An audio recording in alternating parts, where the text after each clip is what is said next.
Գործարար էլիտան հավաքվել է նշելու մի հանրահայտ գործադիր տնօրենի պատմության մեջ ամենախոշոր պայմանագրի կնքումը։ Սակայն մի համեստ տիկնոջ նկատմամբ արհամարհական ժեստը երեկոն վերածում է սկանդալի։ Րոպեներ անց նրա միլիարդանոց պայմանագիրը չեղարկվում է բոլորի աչքի առաջ, առանց բացատրության։ Նա չգիտեր, որ նոր է նվաստացրել այն մարդու մորը, ով պահում էր իր կայսրությունը։ Եթե այս պատմությունը ձեզ հետաքրքրեց, մի մոռացեք բաժանորդագրվել մեր ալիքին, ասեք, թե որ քաղաքից եք մեզ դիտում։ Շարունակեցինք։ Երանի Գրանդ հոթել Երанд-ի սրահը երբեք այսքան շքեղ արարողություն չէր հյուրընկալել։ Բյուրեղապակյա ջահերը կախված էին առաստաղից, բռնված աստղերի պես, ոսկեգույն լույսն արտացոլելով հղկված մարմարի վրա, որը ծածկում էր հատակի յուրաքանչյուր սանտիմետրը։ Անահիտ Մանուկյանը դիտում էր այս ամենը շուրթերին զուսպ ժպիտով, բայց ներսում սիրտը բաբախում էր մաքուր բավարարվածության արագ ռիթմով։ Սա այն պահն էր, որին նա սպասել էր ամբողջ կյանքում։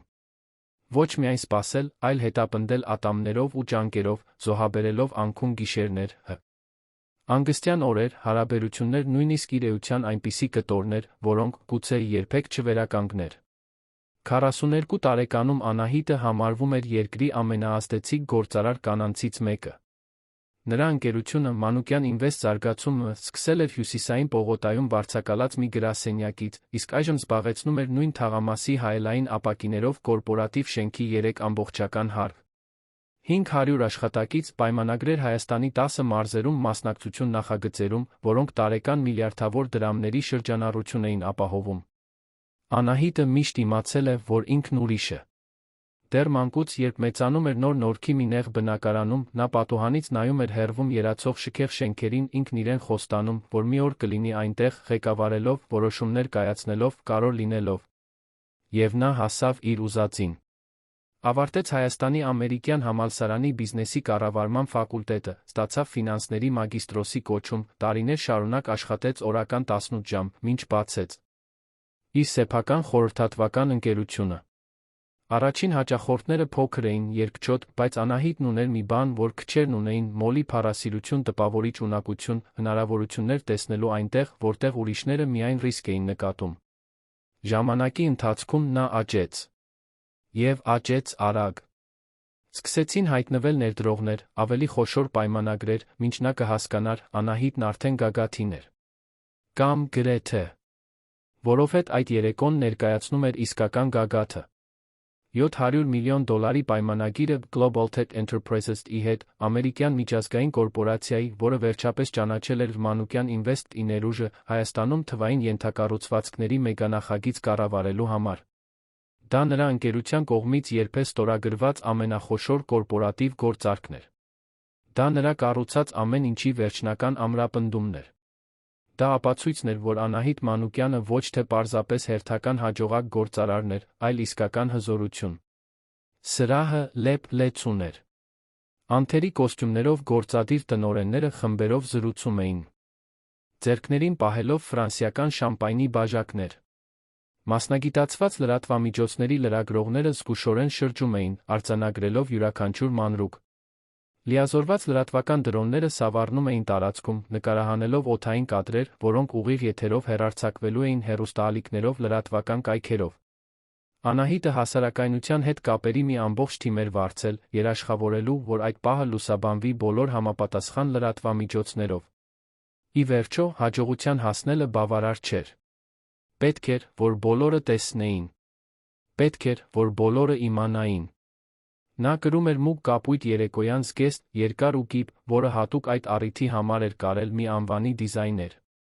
Շագանակագույն մազերը հավաքված էին էլեգանտ սանրվածքով, նա կրում էր ադամանդե ականջողեր, որոնք պատկանել էին իր տատիկին, ընտանեկան միակ ժառանգությունը, որը նա իր հետ կրում էր։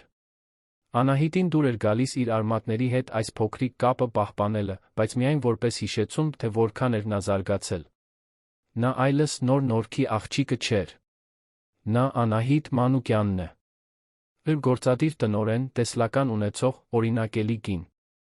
Հյուրերի շարքում նա ողջունում էր բարձրաստիճան դատավորների, հանրապետությանը հայտնի գործարարների, ազդեցիկ քաղաքական գործիչների, ֆինանսական հաստատությունների ներկայացուցիչների։ Յուրաքանչյուր ձեռքսեղմում հաշվարկված էր։ Յուրաքանչյուր ժպիտ, ռազմավարական։ Անահիտը գիտեր, որ այդ միջավայրում իմիջն ամեն ինչ էր։ Եվ նա իրենը կառուցել էր վիրաբուժական ճշգրտությամբ, գործարար կին, վճռական, անսասան, մեկը, ով թույլ չի տալիս, որ որե բան կամ որե մեկը իրեն խանգարի։ Պաշտոնական արարողությունը պետք է սկսվեր մի քանի րոպեից։ Սրահի հետնամասում տեղադրված բեմի վրա սպասում էր կարմիր թավշյա սփռոցով սեղանը։ Դրա վրա երկու ոսկեզոծ գրիչ, դասավորված փաստաթղթեր, մի խոսափող։ Անահիտը բեմ էր բարձրանալու Global Tech-ի գործադիր տնօրեն Ռիչարդ Քոլդուելի հետ, բոլորի առաջ ստորագրելու էին պայմանագիրը կենաց խմելու ապագայի համար։ Լուսանկարիչները կարձանագրեին ճիշտ այդ պահը։ Մամուլը կանդրադառնար։ Ֆինանսական շուկան դրական կարձագանքեր։ Ամեն ինչ պլանավորված էր։ Բայց հետո, մինչ ան։ Ահիտը զրուցում էր բարի մոտ կանգնած ներդրողների մի խմբի հետ, նա թեթ հպում զգաց իր թին։ Շրջվեց, ակնկալելով տեսնել որե գործադիրի կամ միջոցառման կազմակերպիչներից մեկին։ Փոխարենը նա տեսավ մի տարեց տիկնոջ, սպիտակ մազերը հասարակ սանրվածքով հավաքած, հագին, բեժ գույնի զուսպ տաբատ բլուզ։ Կինը ժպտում էր ամաչկոտ, գրեթե քաշված, նրա պարզ աչքերը փայլում էին անկեղծ քնքշությամբ։ Անահիտը նրան միանգամից չճանաչեց։ Թեթակի կնճռեց ճակատը, շփոթված։ Ո՞վ էր այս կինը։ Ինչպես էր նա մտել միջոցառմանը։ Անվտանգությունը չպետք է արգելեր առանց հրավերի մարդկանց մուտքը։ Տարեց կինը մի փոքր մոտեցավ, ասաց փափուկ ու հուզմունքով լի ձայնով. Անահիտ, սիրելիս, եկել եմ այստեղ միայն քեզ տեսնելու այսքան կարևոր պահին։ Ես շատ հպարտ եմ քեզանով։ Շատ։ Անահիտը զայրույթի նոպա զգաց։ Այդ կինը ճանաչում էր իրեն։ Նա չէր հիշում, որ երբե տեսած լիներ նրան։ Եվ ինչու էր նրան սիրելիս անվանում։ Արագ շուրջը նայեց, նկատեց, որ մոտակա գործադիրներից ոմանք նկատել էին տեսարանը։ Նրանք հետաքրքրությամբ դիտում էին։ Անահիտն ատում էր իր վերահսկողությունից դուրս իրավիճակները։ Ատում էր անակնկալները։ Եվ այդ կինը, իր հասարակ տեսքով ու նուրբ հպումով, հենց դա էր ներկայացնում, ինչ-որ անսպասելի բան, ինչ-որ բան, որը սցենարի մաս չէր կազմում։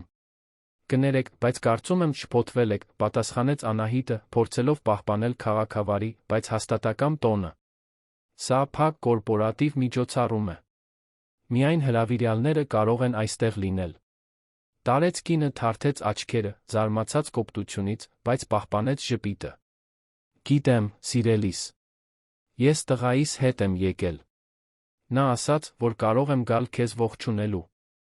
Միշտ քեզ եմ պատմել նրա մասին, հիշում ես։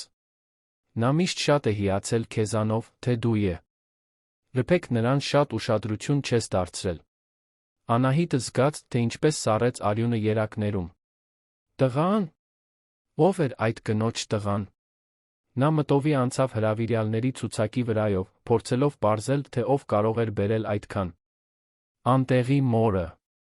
Եվ այդ մեկնաբանությունը հիացմունքի, իր ուշադրություն չդարձնելու մասին։ Ո՞վ էր իրեն իրավունք վերապահել այդպես խոսել իր հետ։ Նա նորից շուրջը նայեց։ Ավելի շատ մարդիկ էին ուշադրություն դարձնում։ Մի լուսանկարիչ տեսախցիկն ուղղել էր նրանց կողմը։ Անահիտը զգաց, թե ինչպես է ճնշումը մեծանում։ Չէր կարող թույլ տալ, որ այս իրավիճակը ձգձգվի։ Չէր կարող թույլ տալ, որ այդ կինը, իր անհարմար պարզությամբ, արատավորի այն իմիջը, որը նա այդքան խնամքով կառուցել էր։ Մի քայլ հետ արեց, հեռանալով տարեց կնոջ հպումից, նրա արտահայտությունը փակվեց։ Աչքերը, որոնք առաջ միայն սառն էին, այժմ այրվում էին հազիվ քողարկված արամարանքով։ Տեսեք, ասաց Անահիտը, մի փոքր բարձրացնելով ձայնի տոնը, ես չգիտեմ, թե ով եք դուք, ոչ էլ ով է ձեր տղան։ Բայց դուք ակնհայտորեն այս միջավայրին չեք պատկանում։ Սա բարձր մակարդակի կորպորատիվ միջոցառում է։ Ձեզ նման մարդիկ չպետք է այստեղ լինեն։ Շրջապատող սրահը սկսեց լռել։ Զրույցներն ընդհատվեցին։ Գլուխները շրջվեցին։ Տարեց կինը, դեռ լիովին չհասկանալով, թե ինչ է կատարվում, փորձեց նորից ժպտալ, բայց այժմ նրա աչքերում շփոթմունք կար։ Բայց ես ընդամենը եկել էի քեզ ողջունելու, աղջիկս։ Ես ձեր աղջիկը չեմ, կոշտ ընդհատեց Անահիտը։ Եվ դուք անհարմար տեսարան եք ստեղծում։ Նայեք ձեզ։ Նայեք այս վայրին։ Դուք իսկապես կարծում եք, որ իմաստ ունի այստեղ լինելը։ Դուք աղքատ եք։ Դուք անճաշակ եք։ Ձեր մակարդակի մարդիկ նման միջոցառումներին չեն պատկանում։ Իմ շրջապատին չեն պատկանում։ Բառերը դուրս թռան սուր շեղբերի պես, կտրելով օդը խոցելով տարեց կնոջը։ Տիկին Սոնան, ինչպես կնոջ անունն էր, զգաց, թե ինչպես են ոտքերը թուլանում։ Արցունքներ սկսեցին հավաքվել նրա աչքերում, բայց նա փորձեց զսպել դրանք։ Մի ներողություն մրմնջաց, ձայնը դողալով։ Ես չէի ուզում անհանգստացնել, ես ընդամենը ուզում էի։ Բայց Անահիտը տրամադրված չէր լսելու։ Նա կատաղած էր։ Կատաղած, որ իրեն ընդհատել էին։ Կատաղած, որ իրեն դիտում էին։ Կատաղած, որովհետև այդ կինը, իր նյարդայնացնող փխրունությամբ, փչացնում էր այն պահը, որը պետք է կատարյալ լիներ։ Նա վերցրեց կարմիր գինու բաժակը, որը պահել էր ձեռքին, կտրուկ շարժումով բարձրացրեց այն, շրջապատի սարսափահար հայացքների ներքո պարունակությունը թափեց տարեց կնոջ գլխին։ Կարմիր հեղուկը հոսեց սպիտակ մազերի, կնճռոտ դեմքի, փխրուն պարանոցի վրայով, ներկելով բեժ բլուզը։ Կաթեց մարմարե հատակին, առաջացնելով փոքրիկ մուգ լճակներ։ Տիկին Սոնան փակեց աչքերը, քարացած նվաստացումից։ Չէր կարողանում շարժվել։ Չէր կարողանում խոսել։ Միայն զգում էր գինու տաքությունը, որը թրջում էր իր մաշկը, այն խորը ցավը, որն առաջացել էր այդքան դաժան արամարանքից։ Ամբողջ սրահում բացարձակ լռություն տիրեց։ Ոչ ոք չէր շարժվում։ Ոչ ոք չէր համարձակվում խոսել։ Լուսանկարիչները ֆիքսեցին ճիշտ այդ պահը։ Դրոնների տեսախցիկները վերից արձանագրեցին ամեն ինչ։ Գործադիրները նայում էին միմյանց, անհավատալի հայացքներով։ Ոմանք հայացքները փախցրին, անհարմար զգալով։ Մյուսները շարունակում էին նայել, ցնցված։ Անահիտը, սակայն, զղջում չցուցաբերեց։ Ընդհակառակը։ Նա ժպտաց, ստիպված ու արհեստական ժպիտով, արամարական շարժումով ուղեց զգեստը շրջվեց, լիովին անտեսելով այն կնոջը, որին նոր էր նվաստացրել։ Քայլեց դեպի սրահի կենտրոն, կարծես ոչինչ տեղի չէր ունեցել։ Կարծես դա ընդամենը մի փոքր անհրաժեշտ շտկում էր։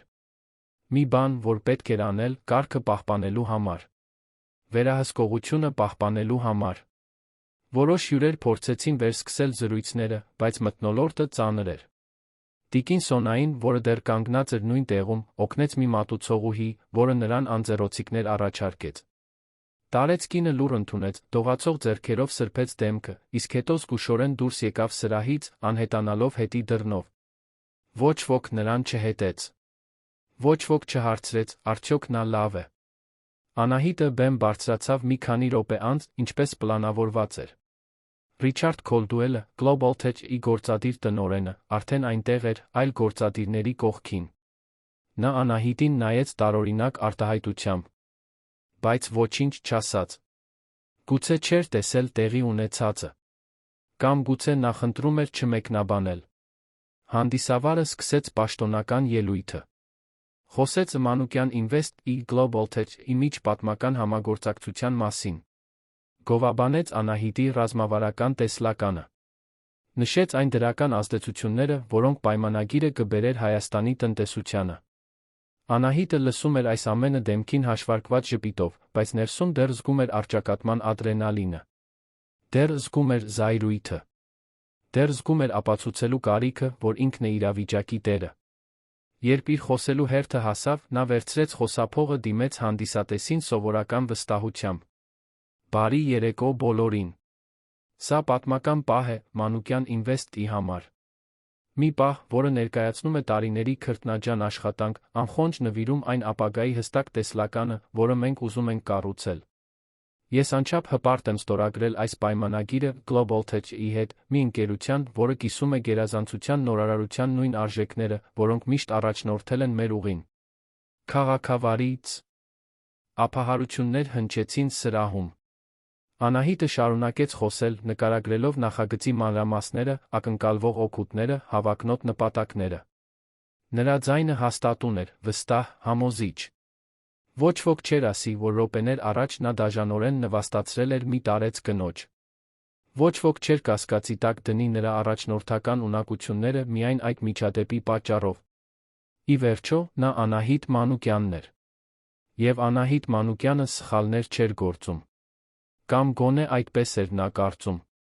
Երբ ավարտեց ելույթը, Ռիչարդ Քոլդուելը վերցրեց խոսափողը նույնպես իր խոսքն ասաց։ Նա շնորհակալություն հայտնեց Անահիտին, նրա թիմին, ներկա ներդրողներին։ Նշեց համագործակցության կարևորությունը։ Խոսեց հաջորդ քայլերի մասին։ Ամեն ինչ կարծես թե կատարյալ էր ընթանում։ Մինչ որ մի մարդ ներխուժեց բեմ։ Նա բարձրահասակ էր, հագին, անթերի մոխրագույն կոստյում, ձեռքին սկաշվե պայուսակ։ Նրա արտահայտությունը լուրջ էր, գրեթե տագնապալի։ Ուղիղ քայլեց դեպի Ռիչարդ Քոլդուելը, ինչ-որ բան շշնջաց նրա ականջին։ Global Tech-ի գործադիր տնօրենը միանգամից գունատվեց։ Նայեց տղամարդ։ Ուն, հետո Անահիտին, հետո հանդիսատեսին։ Խոսափողից ներողություն խնդրեց, մի կողմ քաշվեց, առանձին զրուցելու։ Անահիտը սրտում սեղմում զգաց։ Ինչ էր կատարվում։ Ո՞վ էր այդ մարդը։ Ինչու էր Ռիչարդն այդքան անհանգիստ տեսք ունենում։ Վայրկյանները կարծես ձգվում էին։ Հանդիսատեսը սկսեց մրմնջալ։ Գործադիրները շփոթված հայացքներ էին փոխանակում։ Անահիտը փորձեց պահպանել հանգստությունը, բայց զգում էր, թե ինչպես են ձեռքերը քրտնում։ Ինչ-որ բան այն չէր։ Շատ այն չէր։ Ռիչարդ Քոլդուելը վերադարձավ խոսափողի մոտ, բայց նրա կեցվածքը լիովին այլ էր։ Նա խուսափում էր ուղիղ Անահիտին նայելուց։ Հազաց, ակնհայտորեն անհարմար զգալով, ասաց. Տիկնայք պարոնայք, ցավում եմ տեղեկացնել, որ դեռս պարզվող պատճառներով պայմանագրի ստորագրումը ժամանակավորապես կասեցվում է։ Բարձր մրմունջ անցավ սրահով։ Անահիտը զգաց, թե ինչպես է հատակը փախչում իր ոտքերի տակից։ Կասեցվում է։ Ինչպես թե կասեցվում է։ Դա իմաստ չուներ։ Ամեն ինչ պայմանավորված էր։ Ամեն ինչ երաշխավորված էր։ Նա մոտեցավ Ռիչարդին, փորձելով պահպանել ձայնը ցածր, բայց հաստատուն։ Ռիչարդ, ինչ է կատարվում։ Չեմ հասկանում։ Ինչ է նշանակում կասեցվում է։ Նա նայեց Անահիտին մի արտահայտությամբ, որը խառնուրդ էր անհարմարության, գրեթե խղճահարության։ Անահիտ, ես ուղիղ հրաման եմ ստացել մեր գլխավոր բաժնետիրոջից։ Հրահանգը հստակ է, անմիջապես կասեցնել ստորագրումը։ Ես ոչինչ չեմ կարող անել։ Գլխավոր բաժնետիր։ Բայց ով։ Ինչով։ Անահիտը զգաց, թե ինչպես է խուճապը սկսում աճել։ Ռիչարդ, սա չի կարող տեղի ունենալ։ Մենք պայմանավորվածություն ունենք։ Ամիսների բանակցություններ ունենք։ Մենք։ Գիտեմ, ընդհատեց նա, արդեն հեռանալով։ Բայց հրամանները հստակ են։ Ցավում եմ։ Եվ հետո, կարծես չարագուշակ խորեոգրաֆիայով, այլ գործադիրներ սկսեցին ոտքի կանգնել։ Գործընկեր ընկերությունների ներկայացուցիչներ, ներդրողներ, խորհրդի անդամներ։ Մեկ առ մեկ նրանք դուրս էին գալիս սրահից։ Ոմանք արագ ողջունում էին Անահիտին, խուսափողական հայացքներով։ Մյուսները պարզապես դուրս էին գալիս, առանց որևէ բան ասելու։ Անահիտը կանգնած մնաց բեմում, մենակ, մինչ սրահը, որը րոպեներ առաջ լի էր հիացմունքով, այժմ վերածվում էր դատարկ աթոռների դատապարտող հայացքների անապատի։ Լուսանկարիչները շարունակում էին նկարել։ Դրոնները դեռ սավառնում էին։ Բայց այժմ, հաղթանակը ֆիքսելու փոխարեն, նրանք փաստագրում էին անկումը։ Նա դողացող ոտքերով իջավ բեմից։ Փնտրեց իր թիմից որևէ մեկին, բայց բոլորը կարծես իրպես շփոթված էին։ Նրա օգնական Արամը մոտեցավ, ձեռքին հեռախոսը, դեմքը գունատ։ Անահիտ, լրատվական կայքերն արդեն անդրադառնում են։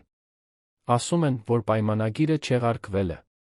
Եվ մի տեսանյութ կա ձեր տեսանյութը մի տիկնոջ հետ։ Անահիտը խլեց հեռախոսը նրա ձեռքից տեսավ։ Դա նվաստացման տեսանյութն էր։ Արդեն հազարավոր դիտումներ ուներ։ Մեկնաբանությունները կործանարար էին։ Գործարարը նվաստացնում է տարեց կնոջը շքեղ միջոցառմանը։ Գործադիր տնօրենը գինի է լցնում աղքատ կնոջ վրա արարողության ժամանակ։ Ամբարտավանություն առանց սահմանների։ Նա սրտխառնոց զգաց։ Զայրույթ զգաց։ Հուսահատություն զգաց։ Բայց ամենից շատ վախ զգաց։ Վախ, որ այն ամենը, ինչ նա կառուցել էր, փլուզվում էր իր աչքի առաջ։ Եվ հենց դա էլ տեղի էր ունենում։ Անահիտը դուրս եկավ Grand Hotel Երան-ից այդ գիշեր, լիովին չհասկանալով, թե ինչ էր տեղի ունեցել։ Նստեց իրեն սպասող մեքենան, խնդրեց վարորդին իրեն տուն տանել, ամբողջ ճանապարհը լուռ անցկացրեց, պատուհանից նայելով Երանի լույսերին, որոնք անցնում էին անորոշ բծի պես։ Նրա միտքը պտտվում էր շրջաններով, փորձելով գտնել պատասխաններ, փորձելով հասկանալ, թե ինչպես ամեն ինչ այդքան արագ փլուզվեց։ Երբ հասավ կենտրոնում գտնվող իր բնակարանը, 300 քառակուսի մետր մակերեսով դուպլեքս, հաղթանակի զբոսայգու տեսարանով, նա փակվե։ Ծննդասենյակում ամբողջ գիշերն արթուն անցկացրեց, թերթելով նորությունները, կարդալով մեկնաբանությունները, տեսնելով արձագանքները։ Նվաստացման տեսանյութը վիրուսային էր դարձել։ Այն ամենուր էր։ Թերթեր, կայքեր, սոցիալական ցանցեր։ Բոլորը խոսում էին Անահիտ Մանուկյանի մասին, դաժան գործարարի, որը գինի էր լցրել անպաշտպան տարեց կնոջ վրա։ Իսկ պայմանագիրը 700 միլիոնի պայմանագիրը չեղարկվել էր։ Պաշտոնապես չեղարկվել։ Global Tech-ը հայտարարություն էր տարածել, որում ասվում էր, որ էթիկական չափանիշների վերագնահատումից արժեքների համապատասխանեցումից հետո որոշել է անորոշ ժամանակով կասեցնել համագործակցությունը Մանուկյան Invest-ի հետ։ Անահիտը չէր կարողանում հավատալ։ Չէր կարողանում ընդունել։ Ինչպես կարող էր մեկ գործողություն, մեկ պահ ոչնչացնել ամեն ինչ։ Ինչպես կարող էր այդ աննշան կինը, այդ անկարող տարեց կինը, այդպիսի ավերածությունների պատճառ դառնալ։ Բայց վատթարագույնը դեռ առջում էր։ Որովհետև Անահիտը դեռ չգիտեր, թե ով էր իրականում տիկին Սոնան։ Դեռ չգիտեր, թե ով էր նրա նշած սուսպ տղան։ Դեռ չգիտեր, որ տիեզերքը պատրաստվում էր նրան ցույց տալ իր ամբարտավանության իրական չափը։ Եվ երբ իմանար, արդեն շատ ուշ կլիներ։ Արածակը եկավ, իսկ Անահիտը ոչ մի րոպե չէր քնել։ Նստած ննջասենյակի բազկաթոռին, փաթաթված քաշմիրե ծածկոցով, նա դիտում էր, թե ինչպես է արը ծագում Երանի շենքերի հետից, անիրականության զգացումով։ Անհնարին էր թվում, որ ընդամենը 12 ժամ առաջ նա փառքի գագաթնակետին էր, պատրաստվելով ստորագրել իր կարիերայի ամենախոշոր պայմանագիրը։ Իսկ հիմա, ահա նա մենակ, դիտում էր, թե ինչպես է իր հեղինակությունը կործանվում իրական ժամանակում սոցիալական ցանցերում։ Հեռախոսը չէր դադարում թրթռալ։ Հաղորդագրություններ, բաց թողնված զանգեր, ծանուցումներ։ Անահիտը նայում էր էկրանին սարսափի հիացմունքի խառնուրդով։ Լրագրողներ էին, որոնք հարցազրույց էին խնդրում, անհանգստացած հաճախորդներ, որոնք բացատրություններ էին ուզում, ընկերության խորհրդի անդամներ, որոնք արտակարգ ժողով էին պահանջում։ Բայց նա ուժ չուներ պատասխանելու։ Դեռ ոչ։ Նախ պետք էր հասկանալ, թե իրականում ինչ էր տեղի ունեցել։ Առավոտյան ժամը 7-ին ԱՄ նրա օգնականը զանգեց 10-րդ անգամ։ Անահիտը վերջապես պատասխանեց, ձայնը խռպոտաց հոգնածությունից։ Արամ։ Անահիտ, փառք Աստծո։ Երեք գիշերվանից փորձում եմ քեզ հետ խոսել։ Պետք է շտապ խոսենք։ Իրավիճակն ավելի վատ է, քան մենք կարծում էինք։ Ինչպես ավելի վատ։ Արամը վարանեց գծի մյուս կողմում։ Այսօրվա նորությունները տեսել ես։ Անահիտը նայեց կողքի պլանշետին, որտեղ բաց էր պահում տնտեսական գլխավոր կայքերը։ Թարմացրեց էջը, զգաց, թե ինչպես է սիրտը կանգ առնում։ Վերնագրերը կործանարար էին։ Գործարար Անահիտ Մանուկյանը կորցնում է միլիոնանոց պայմանագիրը, միջոցառմանը տարեց կնոջը նվաստացնելուց հետո։ Վիրուսային տեսանյութ։ Մանուկյան Invest-ի գործադիր տնօրենը բարոյապես բռնության է ենթարկում տիկնոջը արարողության ժամանակ։ Ազատ անկում։ Անահիտ Մանուկյանի հետ կապված ընկերությունների բաժնետոմսերը սկանդալից հետո կտրուկ անկում են ապրում։ Նա ձեռքը տարավ դեմքին, փորձելով ընկալել այս ամենը։ Արամ, դու ինձ պետք ես այստեղ։ Հիմա։ Մենք պետք է վնասների վերահսկողություն իրականացնենք։ Մենք պետք է։ Անահիտ, ընդհատեց նա, ավելի լուրջ տոնով, քան նա երբեք լսել էր։ Մի բան էլ կա։ Այս առավոտ զանգեր եմ ստացել մեր 3 խոշորագույն ներդրողներից։ Բոլորը դիտարկում են իրենց միջոցները ընկերությունից հանելու հարցը։ Նրանք անհանգստացած են իմիջի համար։ Ասոցիացիայի համար։ Նրանք չեն ուզում, որ իրենց տեսնեն մեկին աջակցելիս, ով արել է այն, ինչ դու արել ես։ Անահիտը զգաց, թե ինչպես է զայրույթը պայթում իր ներսում։ Ինչ եմ արել։ Ես ընդամենը հեռացրել եմ մի մարդու, ով չպետք է լիներ այդ միջոցառմանը։ Ես պաշտպանում էի իմ ընկերության իմիջը։ Մյուս կողմում լռություն տիրեց։ Արամն ակնհայտորեն չգիտեր, ինչպես պատասխանել։ Վերջապես, նա զգուշորեն ասաց. «Անահիտ, կարծում եմ, դու պետք է տեսնես, թե ինչպես են մարդիկ սա ընկալում։ Խնդիրն այն չէ, որ նա միջոցառմանն էր, թե ոչ։ Խնդիրն այն է, թե ինչպես դու նրան վերաբերվեցիր։ Գինին, բառերը։ Ամեն ինչ ձայնագրվել է։ Եվ ամենուր է»։ Անահիտն անջատեց հեռախոսը, առանց պատասխանելու։ Շպրտեց հեռախոսը բազմոցին ոտքի կանգնեց, քայլելով դեպի պատուհան։ Ներքում քաղաքն արթնանում էր հերթական օրվա համար։ Մարդիկ գնում էին աշխատանքի, երեխաներին տանում դպրոց, ապրում իրենց սովորական կյանքով։ Իսկ այնտեղ նա էր, Անահիտ Մանուկյանը, դիտում էր ամեն ինչ իր շքեղ բնակարանից, կյանքում առաջին անգամ զգալով, որ իր ձեռք բերած ողջ հաջողությունը կարող է պարզապես անհետանալ։ Հաջորդ ժամերը մշուշի մեջ անցան։ Արամը եկավ մի կույտ փաստաթղթերով ճգնաժամը կառավարելու գործողությունների պլանով։ Նրանք վարձեցին հեղինակության կառավարման մեջ մասնագիտացած ընկերություն։ Կազմեցին պաշտոնական հայտարարություն, ներողություն խնդրելով տեղի ունեցածի համար, պնդելով, որ Անահիտը ծայրահեղ սթրեսի պահ է ապրել, որ դա չի արտացոլում նրա իրական արժեքները։ Բայց երբ հայտարարությունը հրապարակվեց, արձագանքն էլ ավելի վատ եղավ։ Մարդիկ Անահիտին մեղադրեցին կեղծավորության մեջ, որ նա ներողություն է խնդրում միայն այն պատճառով, որ բռնվել է։ Հայտնի բլոգ երները տեսանյութեր նկարահանեցին, վերլուծելով նրա մարմնի լեզուն, մատնանշելով նշաններ, որ նա անկեղծորեն չի զղջում։ Եվ հետո սկսվեցին իրական գործարար հետանքները։ Հաջորդ երկուշաբթի Անահիտին կանչեցին Մանուկյան Ինվեստ-ի խորհրդի արտակարգ նիստի։ 20-րդ հարկի նիստերի դահլիճում լարվածություն էր տիրում, երբ նա ներս մտավ։ Խորհրդի 8 անդամներ սպասում էին նրան, նստած ապակե սեղանի շուրջ, արտահայտություններով, որոնք տատանվում էին անհանգստության դժգոհության միջ։ Արթուր Ավետիսյանը, խորհրդի նախագահը, ընկերության առաջին ներդրողներից մեկը, առանց նախաբանի սկսեց նիստը։ Անահիտ, դու հասկանում ես այն իրավիճակի լրջությունը, որի մեջ մեզ դրել ես։ Նա նստեց, փորձելով պահպանել ուղիղ, վստահ կեցվածքը։ Արթուր, ես հասկանում եմ, որ բացասական արձագանք է եղել։ Բայց մենք պետք է կենտրոնանանք այն բանի վրա, ինչը կարող է մեր արդյունքները, մեր նախագծերը, մեր իրականացման կարողությունը։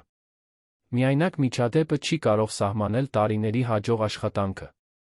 Միայնակ միջադեպ, միջամտեց Նարինե Դավթյանը, ներդրողներից մեկը։ Անահիտ, մենք կորցրել ենք 700 միլիոնի պայմանագիրը Global Tech-ի հետ։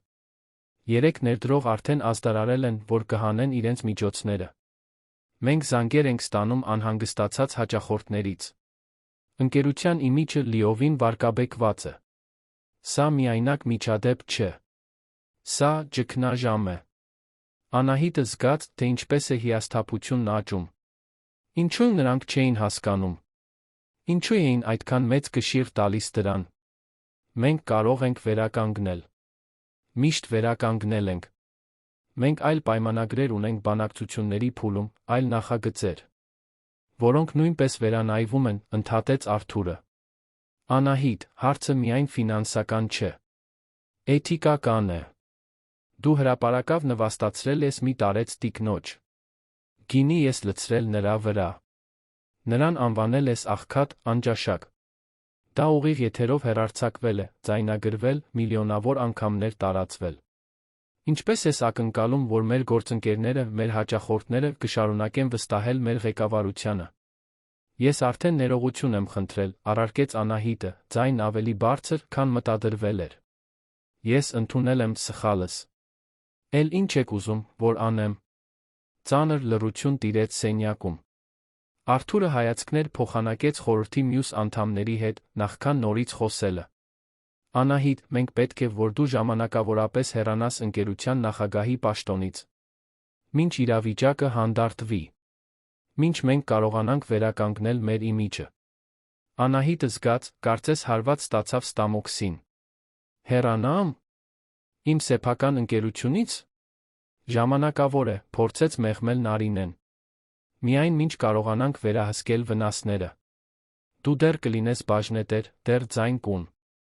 Ենաս ռազմավարական որոշումներում։ Բայց մեզ պետք է նոր դեմք առչում։ Մեկը, ով կապված չէ միջադեպի հետ։ Անահիտը կտրուկ ոտքի կանգնեց, աթոռը քսվեց հատակին։ Դուք չեք կարող դա անել։ Ես եմ այս ընկերությունը զրոյից կառուցել։ Ես եմ ձեզանից յուրաքանչյուրին այստեղ բերել։ Ես… Անահիտ, ընդհատեց նրան Արթուրը, հաստատակամ, բայց ոչ դաժան։ Դու ես կառուցել, այո։ Եվ դրա համար էլ մենք փորձում ենք փրկել այն, ինչ դու կառուցել ես։ Բայց այս պահին դու ես խնդիրը։ Եվ մենք պետք է արագ գործենք, քանի դեռ շատ ուշ չէ։ Նա նայեց նրանցից յուրաքանչյուրին, փնտրելով աջակցության, հավատարմության որևէ նշան։ Բայց գտավ միայն վճռականություն։ Նրանք արդեն որոշել էին։ Այդ նիստը ընդամենը ձականություն էր։ Անահիտը դուրս եկավ նիստերի դահլիճից, առանց այլս որևէ բան ասելու։ Վերադարձավ իր գրասենյակ, փակեց դուռը, նստեց կաշվե բազկաթոռին, որն անձամբ էր ընտրել, երբ կահավորում էր այդ տարածքը։ Շուրջը նայեց, տեսնելով մրցանակները դարակներում, կարևոր միջոցառումների շրջանակված լուսանկարները, հուշատախտակները։ Այս ամենը հիմա հեռավոր էր թվում, կարծես պատկանում էր մեկ այլ կյանքի։ Հաջորդ օրերին իրավիճակը միայն վատթարացավ։ Մամուլը շարունակում էր լուսաբանել գործը, այժմ ուսումնասիրելով նոր տեսանկյուններ։ Նյութեր էին պատրաստում Անահիտի ուղու մասին, հարցազրույցներ վերցնում նախկին աշխատակիցներից, որոնք խոսում էին նրա դժվար բնավորության, ծայրահեղ պահանջկոտության, սառնության մասին։ Հայտնվեցին պատմություններ այլ իրավիճակների մասին, որտեղ նա արամարանքով էր վերաբերվել մարդկանց, թե ոչինչ այնքան բացահայտ, որքան տարեց կնոջ հետ միջադեպը։ Եվ հետո ճակատագրական արարողությունից 3 օր անց մի նոր տեղեկություն սկսեց զգուշորեն շրջանառվել Երանի գործարար շրջանակներում, նվաստացված կնոջ ինքնությունը։ Անահիտը տանն էր, երբ Արամը զանգեց, ձայնը դողալով։ Անահիտ, նստած ես։ Հիմա ինչ է եղել, Արամ։ Պարզել եմ, թե ով էր այդ տիկինը։ Նա, ում դու… Դե, տեսանյութի մեջ։ Անահիտը սարսուռ զգաց։ Եվ… Նրա անունը Սոնա Թադոսյան է։ Տիկին Սոնա, ինչպես հայտնի է։ Նա Գաբրիել Թադոսյան անունով մի մարդու մայրն է։ Անունը ոչինչ չէր ասում Անահիտին։ Գաբրիել Թադոսյան… Ո՞վ է նա։ Արամը վարանեց։ Հիշում ես այն ֆինանսական վերլուծաբանին, որը մեզ մոտ աշխատում էր մոտ 5 տարի առաջ։ Հետազոտությունների բաժնում էր, միշտ լուռ, երբեք ուշադրություն չէր գրավում։ Անահիտը փորփրեց հիշողությունը, բայց չկարողացավ որևէ մեկին պատկերացնել։ Այդքան մարդ էր անցել ընկերությունով տարիների ընթացքում։ Չեմ հիշում։ Իսկ ինչ կապ ունի։ Անահիտ, ես որոշ հետազոտություններ արեցի։ Գաբրիել Թադոսյանը հեռացել է մեր ընկերությունից դե, ըստ երևույթին, նա լավ ներդրումներ է արել։ Շատ լավ։ Լուրեր կան, որ նա օֆշորային հոլդինգների տրաստների միջոցով ներդրումային ցանց է ստեղծել։ Ոչ ոք հստակ չգիտի, թե որքան ունի, բայց… Արամ, անցիր բուն թեմային։ Անահիտ, Գաբրիել Թադոսյանը կարող է լինել մեր թաքնված ներդրողներից մեկը։ Գուցե նույնիսկ գլխավորը։ Հաջորդած լռությունը խլացուցիչ էր։ Անահիտը զգաց, թե ինչպես է հատակը նորից փախչում իր ոտքերի տակից։ Թաքնված ներդրող։ Ինչպես թե… Ավելի լավ բացատրիր, պահանջեց նա, ցածր ձայնով։ Արամը խորը շունչ քաշեց։ Հիշում ես, երբ 3 տարի առաջ այն հսկայական ներդրումը ստացանք։ Այն, որը թույլ տվեց մեր համապետական ընդլայնումը։ Այն եկավ Կայմանյան կղզիների Horizon Ventures անունով հոլդինգի միջոցով։ Միշտ ենթադրել ենք, որ դա միջազգային խումբ է, բայց երբեք խորը չենք ուսումնասիրել, որովհետև գումարն իրական էր, պայմանները հիանալի։ Դե, ես մասնավոր քննիչ եմ վարձել ծագումը հետագծելու համար։ Եվ ամեն ինչ ցույց է տալիս, որ Horizon Ventures-ը վերահսկվում է Գաբրիել Թադոսյանի կողմից։ Անահիտը սրտխառնոց զգաց։ Բայց դա իմաստ չունի։ Ինչու նա պետք է ներդրում աներ իմ ընկերությունում։ Ինչու պետք է թաքցներ դա։ Չգիտեմ։ Բայց ավելին կա, Անահիտ։ Global Tech-ի հետ պայմանագիրը։ Ով էր։ Կամուրջը ձեր նրանց միջ։ Ով էր ընկերությունը ներկայացրել Ռիչարդ Քոլդուելին։ Անահիտը մտածեց։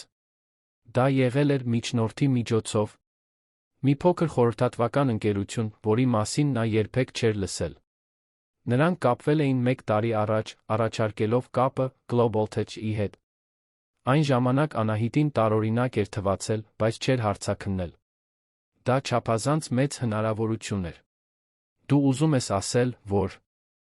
Ես ուզում եմ ասել, որ Գաբրիել Թադոսյանը կարող է այս ամենը կազմակերպած լինել։ Ներդրումները, կապերը, պայմանագիրը… Ամեն ինչ։ Անահիտը զայրույթ շփոթմունք զգաց հավասար չափով։ Բայց ինչո՞ւ… Ինչ է նա շահում դրանից… Չգիտեմ… Բայց դու նվաստացրել ես նրա մորը, Անահիտ։ Եվ հիմա ամեն ինչ փլուզվում է։ Նա անջատեց հեռախոսը, կանգնած մնաց սենյակի մեջտեղում, մտածելով. Գաբրիել Թադոսյան… Մի անուն, որը նա հազիվ էր հիշում։ Մի աննշան աշխատակից, որին նա, հավանաբար, երբեք կարողություն չէր տվել։ Եվ նա… էր այս ամենի հետում։ Անահիտին պատասխաններ էին պետք։ Վերցրեց հեռախոսը, խնդրեց Արամին գտնել Գաբրիելի հասցեն։ Կարծր չէր, թե ինչ պետք է աներ, նա գնալու էր նրա մոտ պարզելու էր ճշմարտությունը։ 2 ժամ անց Անահիտը կանգնած էր կենտրոնի մի զուսպ շենքի դիմաց։ Այն շքեղ չէր, բայց էլեգանտ էր, լավ տեղակայված։ Նա ստուգեց բնակարանի համարը, որը Արամը գտել էր, բարձրացավ վերելակով, սիրտը արագ բաբախելով։ Երբ զանգեց դռան զանգը, նրա մի մասը հույս ուներ, որ ոչ ոք չի պատասխանի։ Բայց դուռը բացվեց, բացահայտելով 40 նանց մի տղամարդու, թեթակի ճերմակած շագանակագույն մազերով, մուգ աչքերով մի հանգիստ արտահայտությամբ, որը լիովին հակասում էր Անահիտի զգացած հույզերի փոթորկին։ Անահիտ, ասաց նա, կարծես սպասում էր իրեն։ Ներս արի։ Նա մի վայրկյան վարանեց, նախքան ներս մտնելը։ Բնակարանը պարզ էր, բայց հարմարավետ։ Գրքերի կույտեր, փայտե կահույք, քաղաքի հաճելի տեսարան։ Գաբրիելը փակեց դուռը, ձեռքով ցույց տվեց բազմոցը։ Նստիր։ Անահիտը կանգնած մնաց։ Գաբրիել Թադոսյան… Դու աշխատել ես ինձ մոտ։ Աշխատել եմ։ 3 տարի։ Դու ինձ երբեք չես նկատել, իհարկե։ Բայց այո, աշխատել եմ քեզ մոտ։ Իսկ հիմա ես պարզում եմ, որ դու… Ինչ… Գաղտնի ներդրող… Դու ֆինանսավորել ես իմ ընկերությունը։ Գաբրիելը ժպտաց, բայց դա տխուր ժպիտ էր։ Ի թիվս այլոց… Այո։ Ինչո՞վ… Ինչու դու դա կանեիր… Ինչու թաքցնեիր… Նա քայլեց դեպի պատուհան, դուրս նայելով։ Որովհետև ես հավատում էի քեզ, Անահիտ։ Երբ աշխատում էի քո ընկերությունում, տեսնում էի քո ներուժը։ Տեսնում էի գաղափարներն իրականություն դարձնելու քո կարողությունը։ Այո, դու դժվար մարդ էիր։ Երբեմն դաժան։ Բայց ես մտածեցի, որ գուցե, ճիշտ աջակցությամբ, ճիշտ ռեսուրսներով, դու կարող ես դառնալ ոչ միայն հաջողակ գործարար, այլ մեկը, ով իսկապես փոփոխություն կբերի։ Անահիտը գլուխը թափահարեց, շփոթված։ Ուրեմն դու ինձ օգնել ես… Ինչո՞վ… Ինչ ես շահում դրանից… Ոչինչ… Ես ոչինչ չէի ուզում… Պարզապես ուզում էի տեսնել, թե ինչպես ես դու փայլում։ Մայրս միշտ ինձ սովորեցրել է աջակցել այն մարդկանց, ում մենք հավատում ենք։ Նույնիսկ երբ նրանք չեն նկատում։ Նույնիսկ երբ չեն գնահատում։ Մայրդ… Անահիտը կոկորդում կոշտուկ զգաց։ Տիկին Սոնան… Գաբրիելը շրջվեց դեպի նա, Անահիտն առաջին անգամ զայրույթ տեսավ նրա աչքերում։ Մայրս… Այն կինը, որին դու հրապարակավ նվաստացրիր։ Այն կինը, որին գինով ծածկեցիր, անվանեցիր աղքատ, անճաշակ, հարյուրավոր մարդկանց առաջ։ Անահիտը փորձեց խոսել, բայց բառերը դուրս չէին գալիս։ Գաբրիելը շարունակեց, ձայնը հաստատուն, բայց հուզմունքով լի։ Նա գնացել էր այդ միջոցառմանը, որովհետև ես էի նրան հրավիրել։ Որովհետև ես այնտեղ էի, հեռվից դիտում էի, ինչպես միշտ։ Եվ նա ուզում էր քեզ ողջունել։ Նա միշտ լսում էր, թե ինչպես եմ ես խոսում քո աշխատանքի մասին, ուրախացել էր, երբ իմացել էր պայմանագրի մասին։ Նա ընդամենը ուզում էր ասել, որ հպարտ է։ Այդքանը… Ես չգիտեի, սկսեց Անահիտը, բայց Գաբրիելն ընդհատեց նրան։ Դու չգիտեիր, որովհետև երբեք չես մտահոգվել իմանալով։ Քեզ համար նա ընդամենը հերթական աննշան մարդն էր։ Ինչպես ես էի։ Ինչպես բոլոր նրանք, ովքեր քո էլիտար շրջապատի մաս չեն կազմում։ Անահիտը զգաց, որ արցունքները սպառնում են, բայց զսպեց դրանք։ Գաբրիել, ես սխալ եմ գործել։ Սարսափելի սխալ։ Բայց դու չես կարող ոչնչացնել այն ամենը, ինչ ես կառուցել եմ դրա պատճառով։ Դու չես կարող։ Ես կարող եմ։ Եվ արդեն արել եմ։ Նա վերցրեց մի թղթապանակ, որը սեղանի վրա էր, տվեց նրան։ Սրանք քո ընկերությունում իմ բոլոր ներդրումների դադարեցման փաստաթղթերն են։ Օրինական, անդառնալի։ Global Tech-ի հետ պայմանագիրը։ Ես էի այն գլխավոր բաժնետերը, որը արգելափակեց ստորագրումը։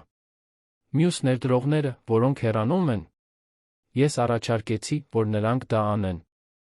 Անահիտը դողացող ձեռքերով բացեց թղթապանակը։ Ճիշտ էր։ Ամեն ինչ այնտեղ էր։ Իրավական փաստաթղթեր, ստորագրություններ, կնիքներ։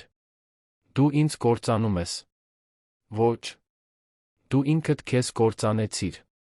Ես պարզապես հանեցի իմ աջակցությունը։ Եվ առանց դրա, Անահիտ, դու կբացահայտես, որ այն ամենի մեծ մասը, ինչը քոնն էիր համարում, իրականում երբեք քոնը չի եղել։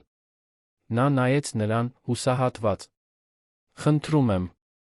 Պետք է լինի մի բան, որ ես կարող եմ անել։ Ես ներողություն կխնդրեմ քո մորից։ Ամեն ինչ կանեմ։ Միայն թե։ Անահիտ, դու արդեն ներողություն ես խնդրել։ Հրապարակավ։ Եվ դա դատարկ էր։ Որովհետև դու չես հասկանում, թե ինչ ես սխալ արել։ Քեզ համար խնդիրը արձագանքն է, ոչ թե բուն գործողությունը։ Ճիշտ չէ։ Ես գիտեմ, որ սխալվել եմ։ Ես գիտեմ, որ դաժան եմ եղել։ Ես ընդամենը։ Նա կանգ առավ, ձայնը դողալով։ Գաբրիելը հոգնած հոգոց հանեց։ Գիտես, ինչ ասաց մայրս, երբ այդ գիշեր տուն վերադարձավ։ Նա ասաց, որ քեզանից բարկացած չէ։ Տխուր էր։ Տխուր, որովհետև քո մեջ տեսնում էր մեկին, ով այնքան փայլուն է, այնքան ընդունակ, բայց այնքան դատարկ ներսից։ Եվ նա ճիշտ էր։ Անահիտը զգաց, թե ինչպես են արցունքները վերջապես հոսում։ Ծնկի իջավ, հենց այնտեղ Գաբրիելի բնակարանի սենյակի մեջտեղում, լաց լինելով այնպես, ինչպես չէր լացել մանկուց։ Խնդրում եմ, աղաչեց նա։ Խնդրում եմ, ինձ մի հնարավորություն տուր սա ուղղելու։ Գաբրիելը երկար նայեց նրան, նախքան պատասխանելը, ձայնը փափուկ, բայց հաստատուն։ Ուղղելու ոչինչ չկա, Անահիտ։ Գոնե մեր միջ։ Այն, ինչ դու պետք է ուղղես, քո ներսում է։ Եվ դա ոչ ոք չի կարող անել քո փոխարեն։ Նա բացեց դուռը, ցույց տալով, որ զրույցն ավարտված է։ Անահիտը ոտքի կանգնեց, սրբեց դեմքը դուրս եկավ, առանց հետ նայելու։ Մինչ իջնում էր վերելակով, նա պահում էր փաստաթղթերով թղթապանակը, զգալով իր կորցրած ամեն ինչի իրական ծանրությունը։ Եվ ամենավատն այն էր, որ գիտեր, որ ինքն էր այս ամենի պատճառը։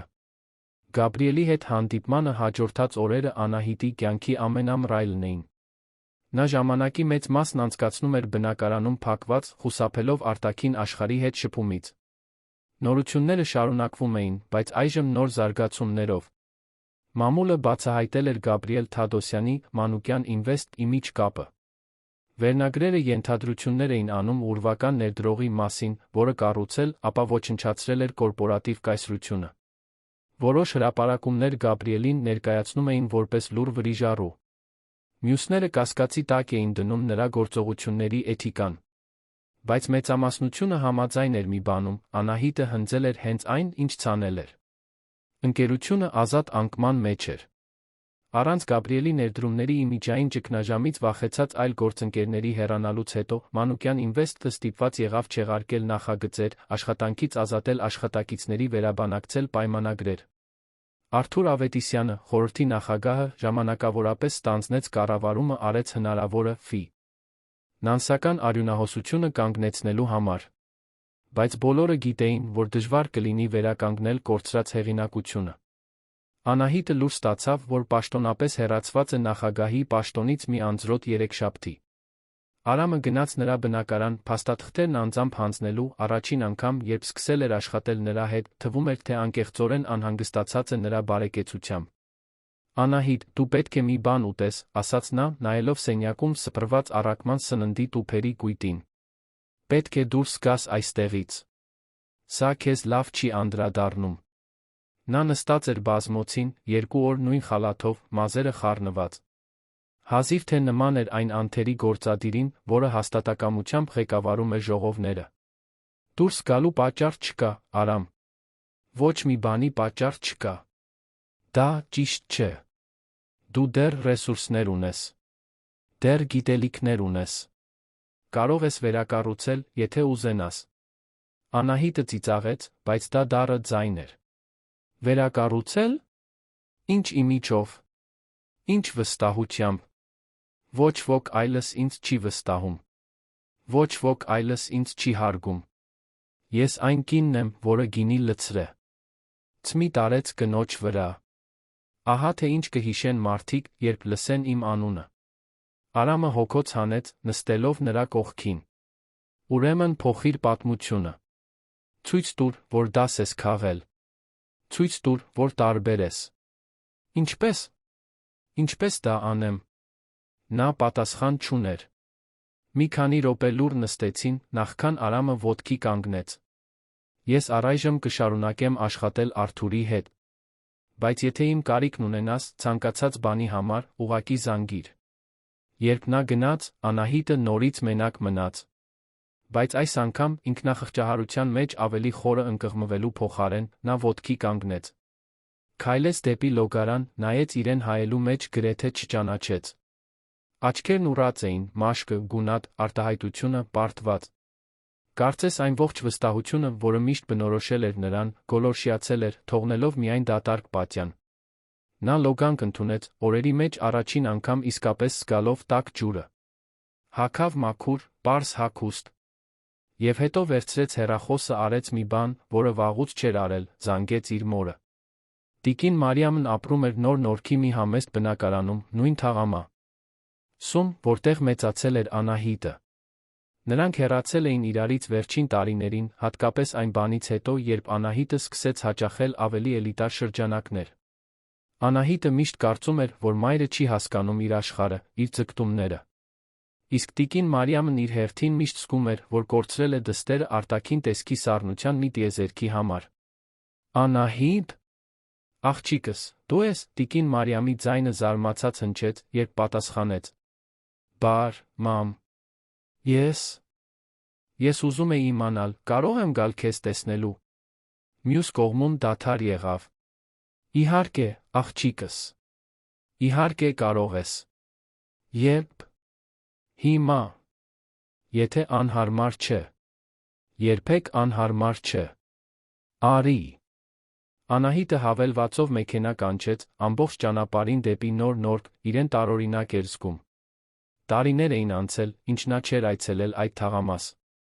Երբ անցնում էր ծանոթ փողոցներով, ճանաչում էր իր մանկության կտորները, հացի խանութը, որտեղ առավոտյան հաց էր գնում, դպրոցը, որտեղ սովորել էր մինչ ավագ դասարաններ, հրապարակը, որտեղ խաղում էր այլ երեխաների հետ։ Ամեն ինչ ավելի փոքր էր թվում, քան հիշում էր, բայց նա ավելի ջերմ։ Տիկին Մարիամը նրան դիմավորեց ամուր գրկախառնությամբ։ Նա 65 տարեկան մի կին էր, ճերմակած մազերով, տարիներ շարունակ դերձակ աշխատելուց կոշտացած ձեռքերով։ Նա Անահիտին միայնակ էր մեծացրել, այն բանից հետո, երբ նրանց հայրը մահացել էր, երբ Անահիտը ընդամենը 8 տարեկան էր։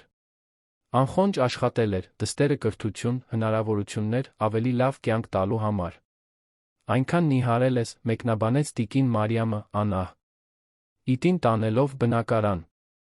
Սուրճ կպատրաստեմ։ Այսօր կերել ես։ Ոչ շատ։ Մինչ մայրը սուրճ էր պատրաստում հաց, պանիր ու մրգեր դնում, Անահիտը նստեց փոքր խոհանոցի սեղանի մոտ։ Շուրջը նայեց, տեսնելով պարզ պատերը, հին, բայց լավ խնամված կահույքը, կախված ընտանեկան լուսանկարները։ Նրա լուսանկարն էր համալսարանի ավարտականին, ժպտալով շրջանավարտի թիկնոցով։ Ուրիշ մարդ էր թվում։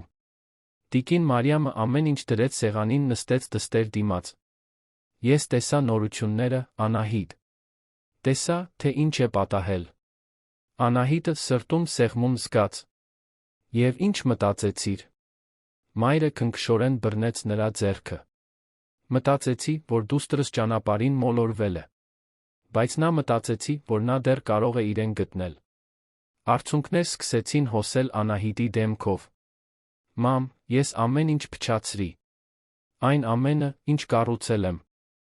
Այն ամենը, ինչ նվաճել եմ։ Եվ ամենավատն այն է, որ ես դա ինքս ինձ հետ արեցի։ Ես դաժան էի մի կնոջ հետ, որը միայն ուզում էր բարի լինել։ Ես ամբարտավան էի, մեծամիտ։ Ես դարձա հենց այն տեսակի մարդը, որին սովորաբար արհամարհում էի, երբ երեխա էի։ Տիկին Մարիամը սեղմեց նրա ձեռքը։ Անահիտ, դու միշտ վճռական ես եղել։ Միշտ ավելին ես ուզել, միշտ պայքարել ես։ Եվ դրանում ոչ մի վատ բան չկա։ Խնդիրն այն է, երբ մենք մոռանում ենք, թե որտեղից ենք եկել։ Երբ մենք մոռանում ենք, որ հաջողությունը միայն փողի կամ իշխանության մասին չէ։ Այն մասին է, թե ով ես դու, երբ ոչ ոք չի նայում։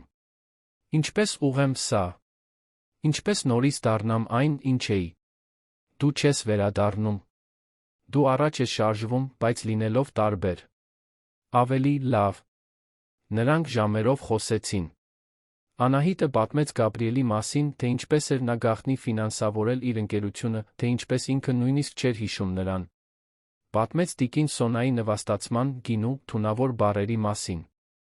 Եվ առաջին անգամ բարձրաձայն խոստովանեց. Ես դա արեցի, որովհետև վախենում էի։ Վախենում էի, որ մարդիկ կտեսնեն, որ ես այնքան էլ տարբեր չեմ նրանցից։ Որ ես էլ եմ եկել պարզ տեղից։ Որ ես էլ եմ պայքարել։ Ես կառուցել էի կատարելության, գերազանցության այս իմիջը, երբ այդ կինը դիպավ ինձ, երբ նա ինձ քնքշությամբ վերաբերվեց, ես զգացի, որ իմ դիմակը կընկնի։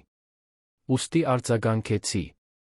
Եվ ոչնչացրի նրան, նախքան նա կկարողանար ինձ հիշեցնել, թե ով եմ ես իրականում։ Տիկին Մարիամը համբերությամբ լսեց ամեն ինչ, երբ Անահիտն ավարտեց, ասաց. Աղջիկս, դու գիտես, թե ինչ պետք է անես։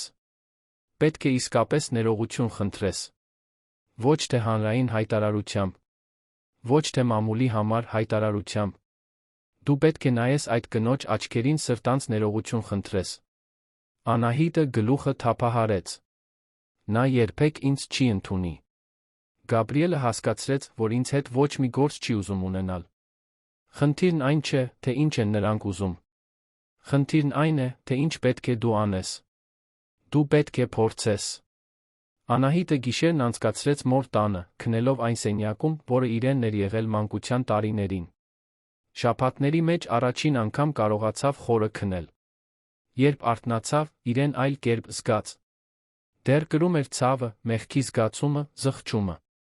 Բայց նա զգում էր մի նոր բան՝ վճռականություն։ Ոչ թե այն սառը հաշվարկված վճռականությունը, որը միշտ առաջնորդել էր նրան բիզնում, այլ ինչ-որ ավելի անկեղծ բան։ Իրական ցանկություն, ուղղելու այն, ինչ կոտրել էր։ Այդ առավոտ տիկին Մարիամը պատրաստեց այն նախաճաշը, որը Անահիտը սիրում էր մանուկ հասակում, տաք ֆրանսիական հաց, կարագ, կաթով սուրճ մրգեր։ Սեղանի շո։ Ուրջ նստած, մայրը քնքշությամբ նայեց դստերը։ Գիտես, Անահիտ, երբ փոքր էիր, միշտ ասում էիր, որ ուզում ես փոխել աշխարհը։ Հիշում ես։ Անահիտը թույլ ժպտաց։ Հիշում եմ։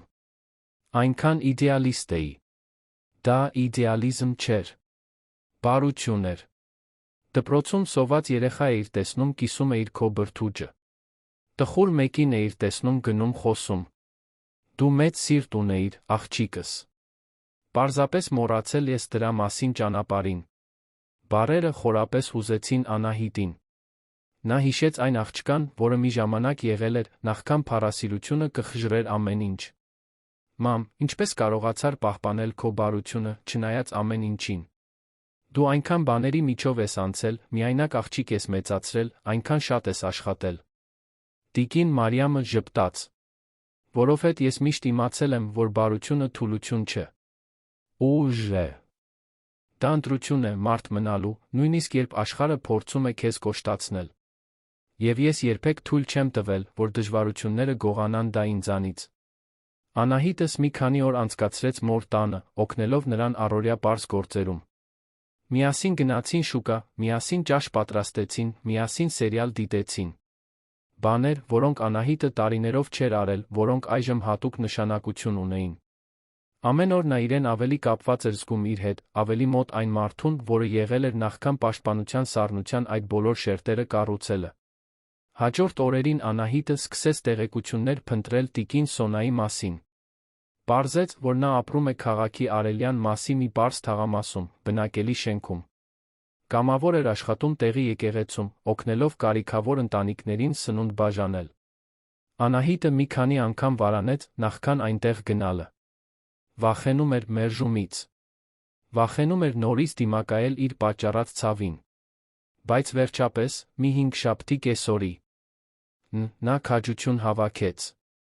Հագնվեց պարզ, առանց թանկարժեք կոստյումների աչքի ընկնող զարդերի։ Պարզապես ջինսեր տաբած սպիտակ բլուզ։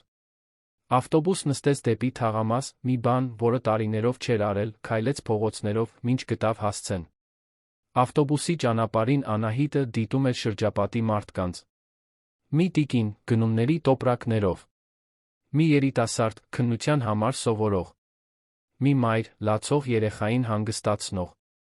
Բոլորն ապրում էին իրենց կյանքով, իրենց մարտահրավերներով ու ուրախություններով։ Եվ նա հասկացավ, թե որքան էր մեկուսացել այս իրական աշխարհից, ապրելով շքեղության մակերեսայնության պղպջակի մեջ։ Երբ զանգեց տիկին Սոնայի բնակարանի զանգը, սիրտը այնքան ուժեղ էր բաբախում, որ թվում էր, թե կպայթի։ Դուռը բացվեց, ահա նա։ Այն կինը, որին Անահիտը նվաստացրել էր։ Ավելի տարեց, ավելի փխրուն, բայց նույն բարի աչքերով։ Տիկին Սոնան նրան անմիջապես ճանաչեց։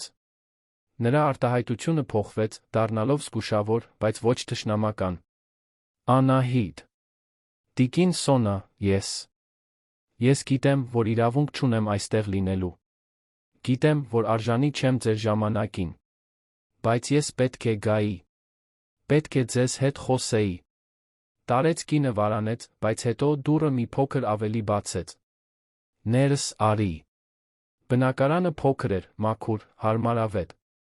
Գաբրիելի լուսանկարները կյանքի տարբեր փուլերում զարդարում էին պատերը։ Կար մի պարզ բազմոց, ճաշասեղան, ինտեգրված խոհանոց։ Ամեն ինչ շատ տարբեր էր այն շքեղությունից, որին Անահիտը սովոր էր, բայց այնտեղ կար մի բան, որը նրա բնակարանը երբեք չուներ՝ մարդկային ջերմություն։ Նրանք նստեցին։ Տիկին Սոնան ջուր առաջարկեց, բայց Անահիտը քաղաքավարի հրաժարվեց։ Մի քանի վայրկյան լուռ մնացին, նախքան Անահիտը սկսեց խոսել, ձայնը խեղդվելով։ Տիկին Սոնա, ես եկել եմ այստեղ ներողություն խնդրելու։ Իսկապես։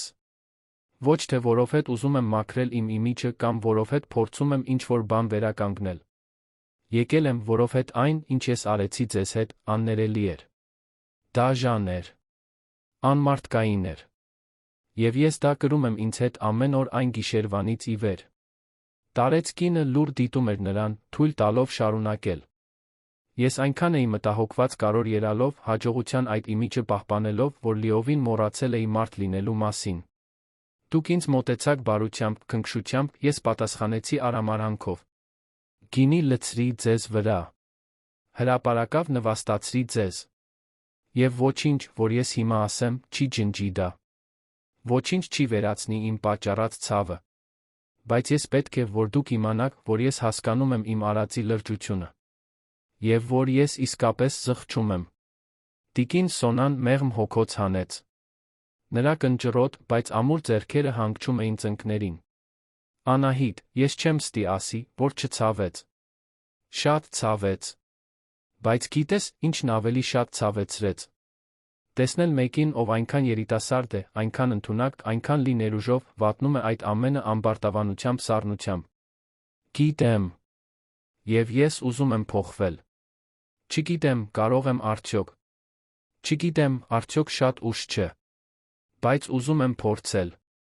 Տարեց կինը երկար ուսումնասիրեց նրան, նախքան ասելը։ Ես քեզ ներում եմ, Անահիտ։ Ոչ թե որովհետ դու արժանի ես, այլ որովհետ վիրավորանք պահելը միայն ինձ է վնասում։ Բայց ներելը չի նշանակում մոռանալ։ Եվ չի նշանակում, որ ամեն ինչ լավ է։ Դա պարզապես նշանակում է, որ ես ընտրում եմ այլս չկրել այդ բեռը։ Անահիտը զգաց, թե ինչպես են արցունքները ազատ հոսում։ Շնորհակալ եմ։ Շնորհակալ եմ, որ ինձ դա տվեցիք, նույնիսկ առանց իմ արժանի լինելու։ Նրանք մի փոքր էլ խոսեցին։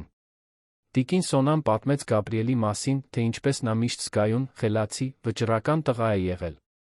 Ինչպես նա միայնակ է մեծացրել նրան, ինչպես Անահիտի մայրը։ Ինչպես նա միշտ օգնել է կարիքավորներին, նույնիսկ երբ շատ բան չի ունեցել։ Տղաս այն, ինչ արեց, վրեժխնդրության համար չարեց, բացատրեց տիկին Սոնան։ Նա արեց, որովհետև պետք էր քեզ ցույց տալ, որ քո գործողությունները հետանքներ ունեն։ Որ դու չես կարող մարդկանց աղբի պես վերաբերվել միայն այն պատճառով, որ կարծում ես, թե նրանցից վեր ես։ Նա ճիշտ էր։ Լիովին ճիշտ։ Տիկին Սոնան թեյ առաջարկեց, այս անգամ Անահիտն ընդունեց։ Մինչ տարեց կինը պատրաստում էր, Ահիտն ավելի ուշադիր շուրջը նայեց։ Սեղանի վրա տեսավ գրքեր, բոլորը հոգորության բարության հետ կապված։ Տեսավ Գաբրիելի մանկության լուսանկարները, միշտ ժպտալով։ Տեսավ մի փոքրիկ խորան, մոմերով կրոնական պատկերներով։ Այդ պարզ տունը խաղաղություն սեր էր շնչում, մի բան, որը Անահիտի շքեղ բնակարանը երբեք չուներ։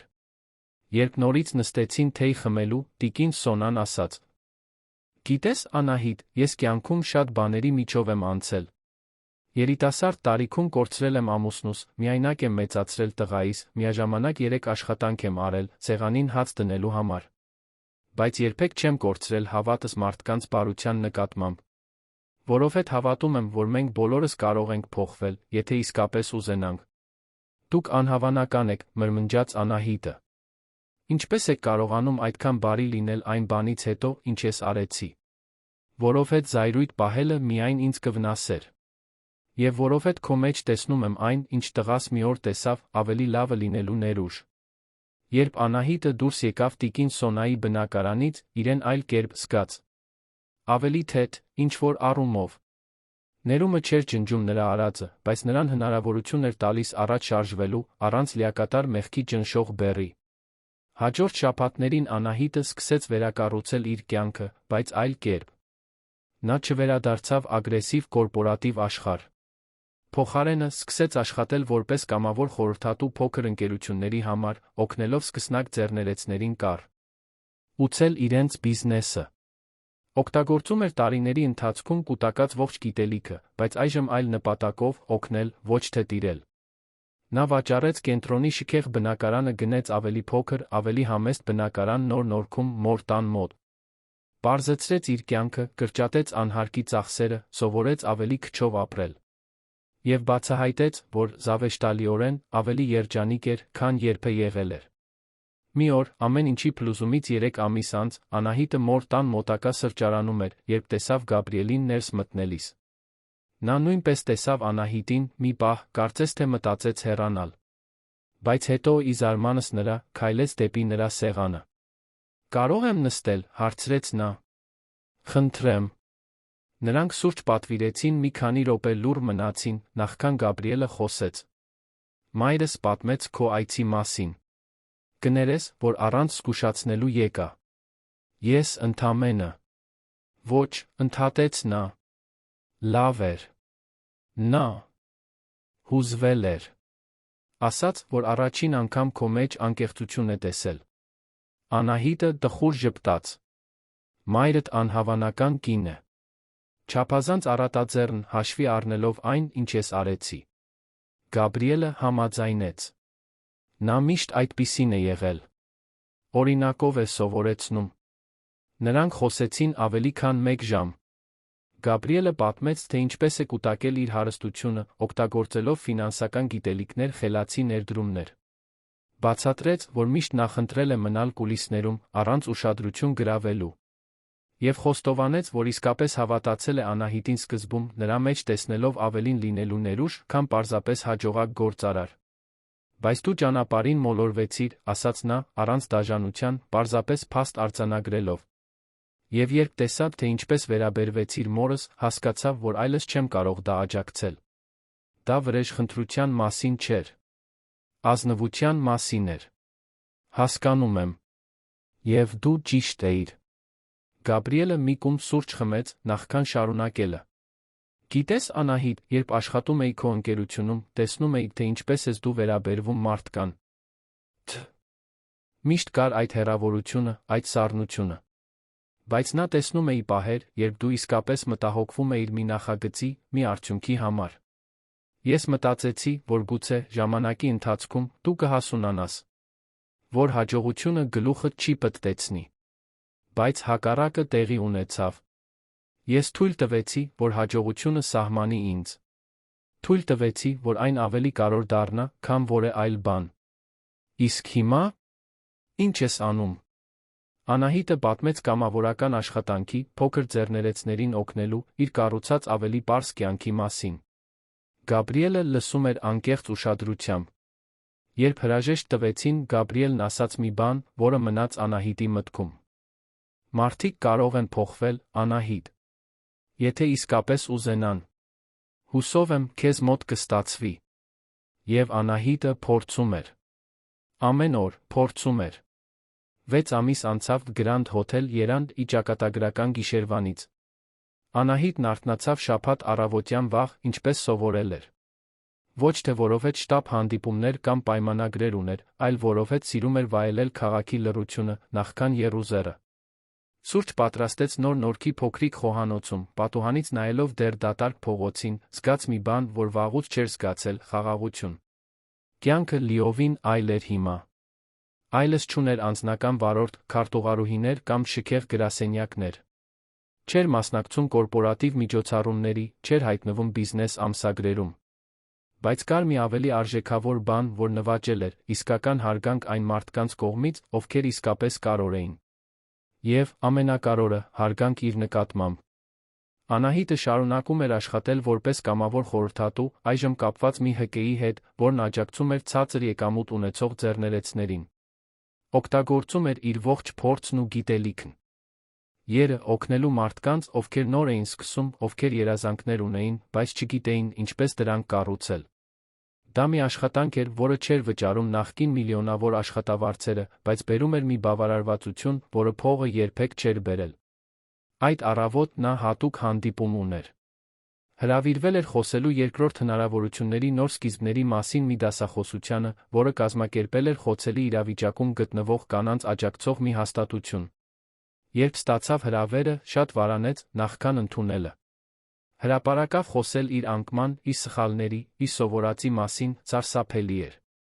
Բայց տիկին Մարիամը, մայրը, քաջալերել էր նրան։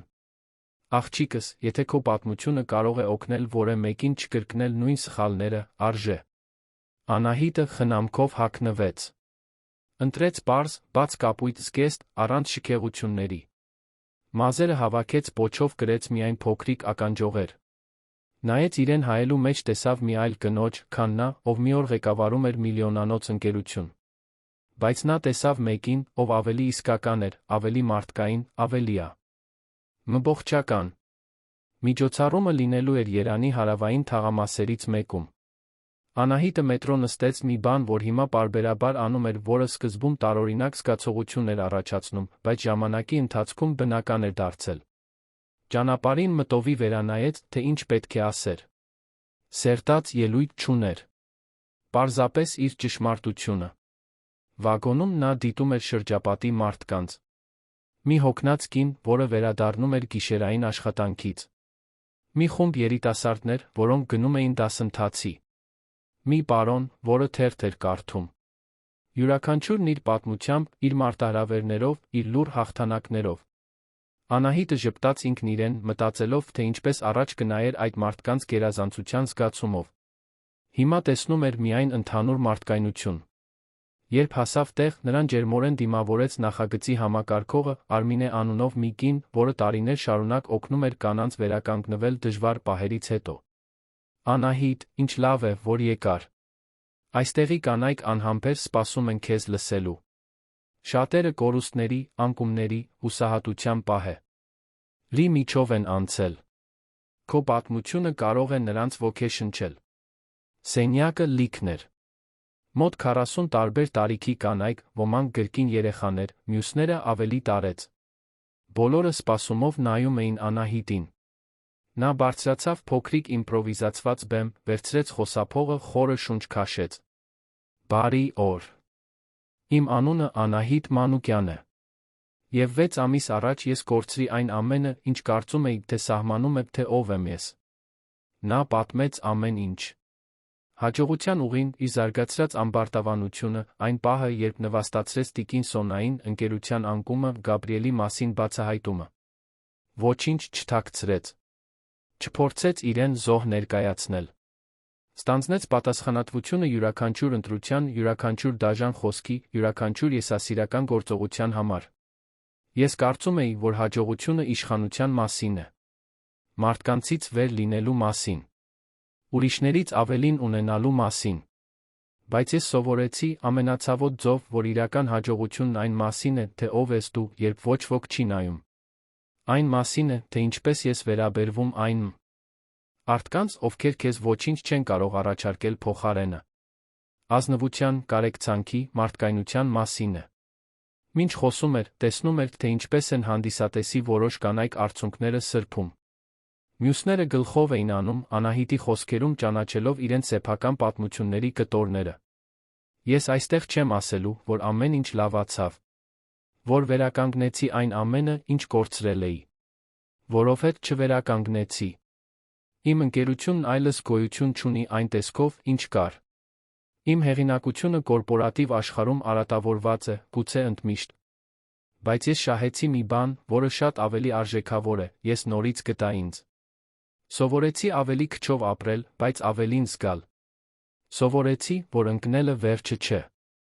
Դա ընդամենը այլ ճանապարհի սկիզբն է։ Երբ ավարտեց, մի քանի վայրկյան լռություն տիրեց, նախքան հուզված ծափահարությունները լցրին սենյակը։ Կանայք ոտքի կանգնեցին, ոմանք եկան գրկելու նրան, մյուսները կիսվեցին իրենց սեփական պատմություններով։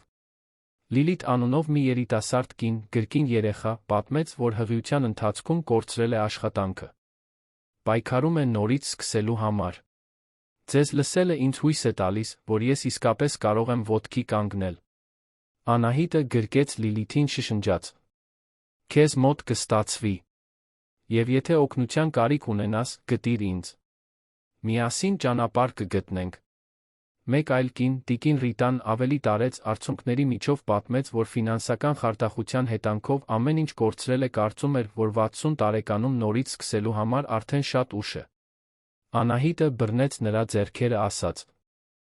Երբեք ուշ չէ։ Երբեք։ Դուք փորձ ունեք, իմաստություն։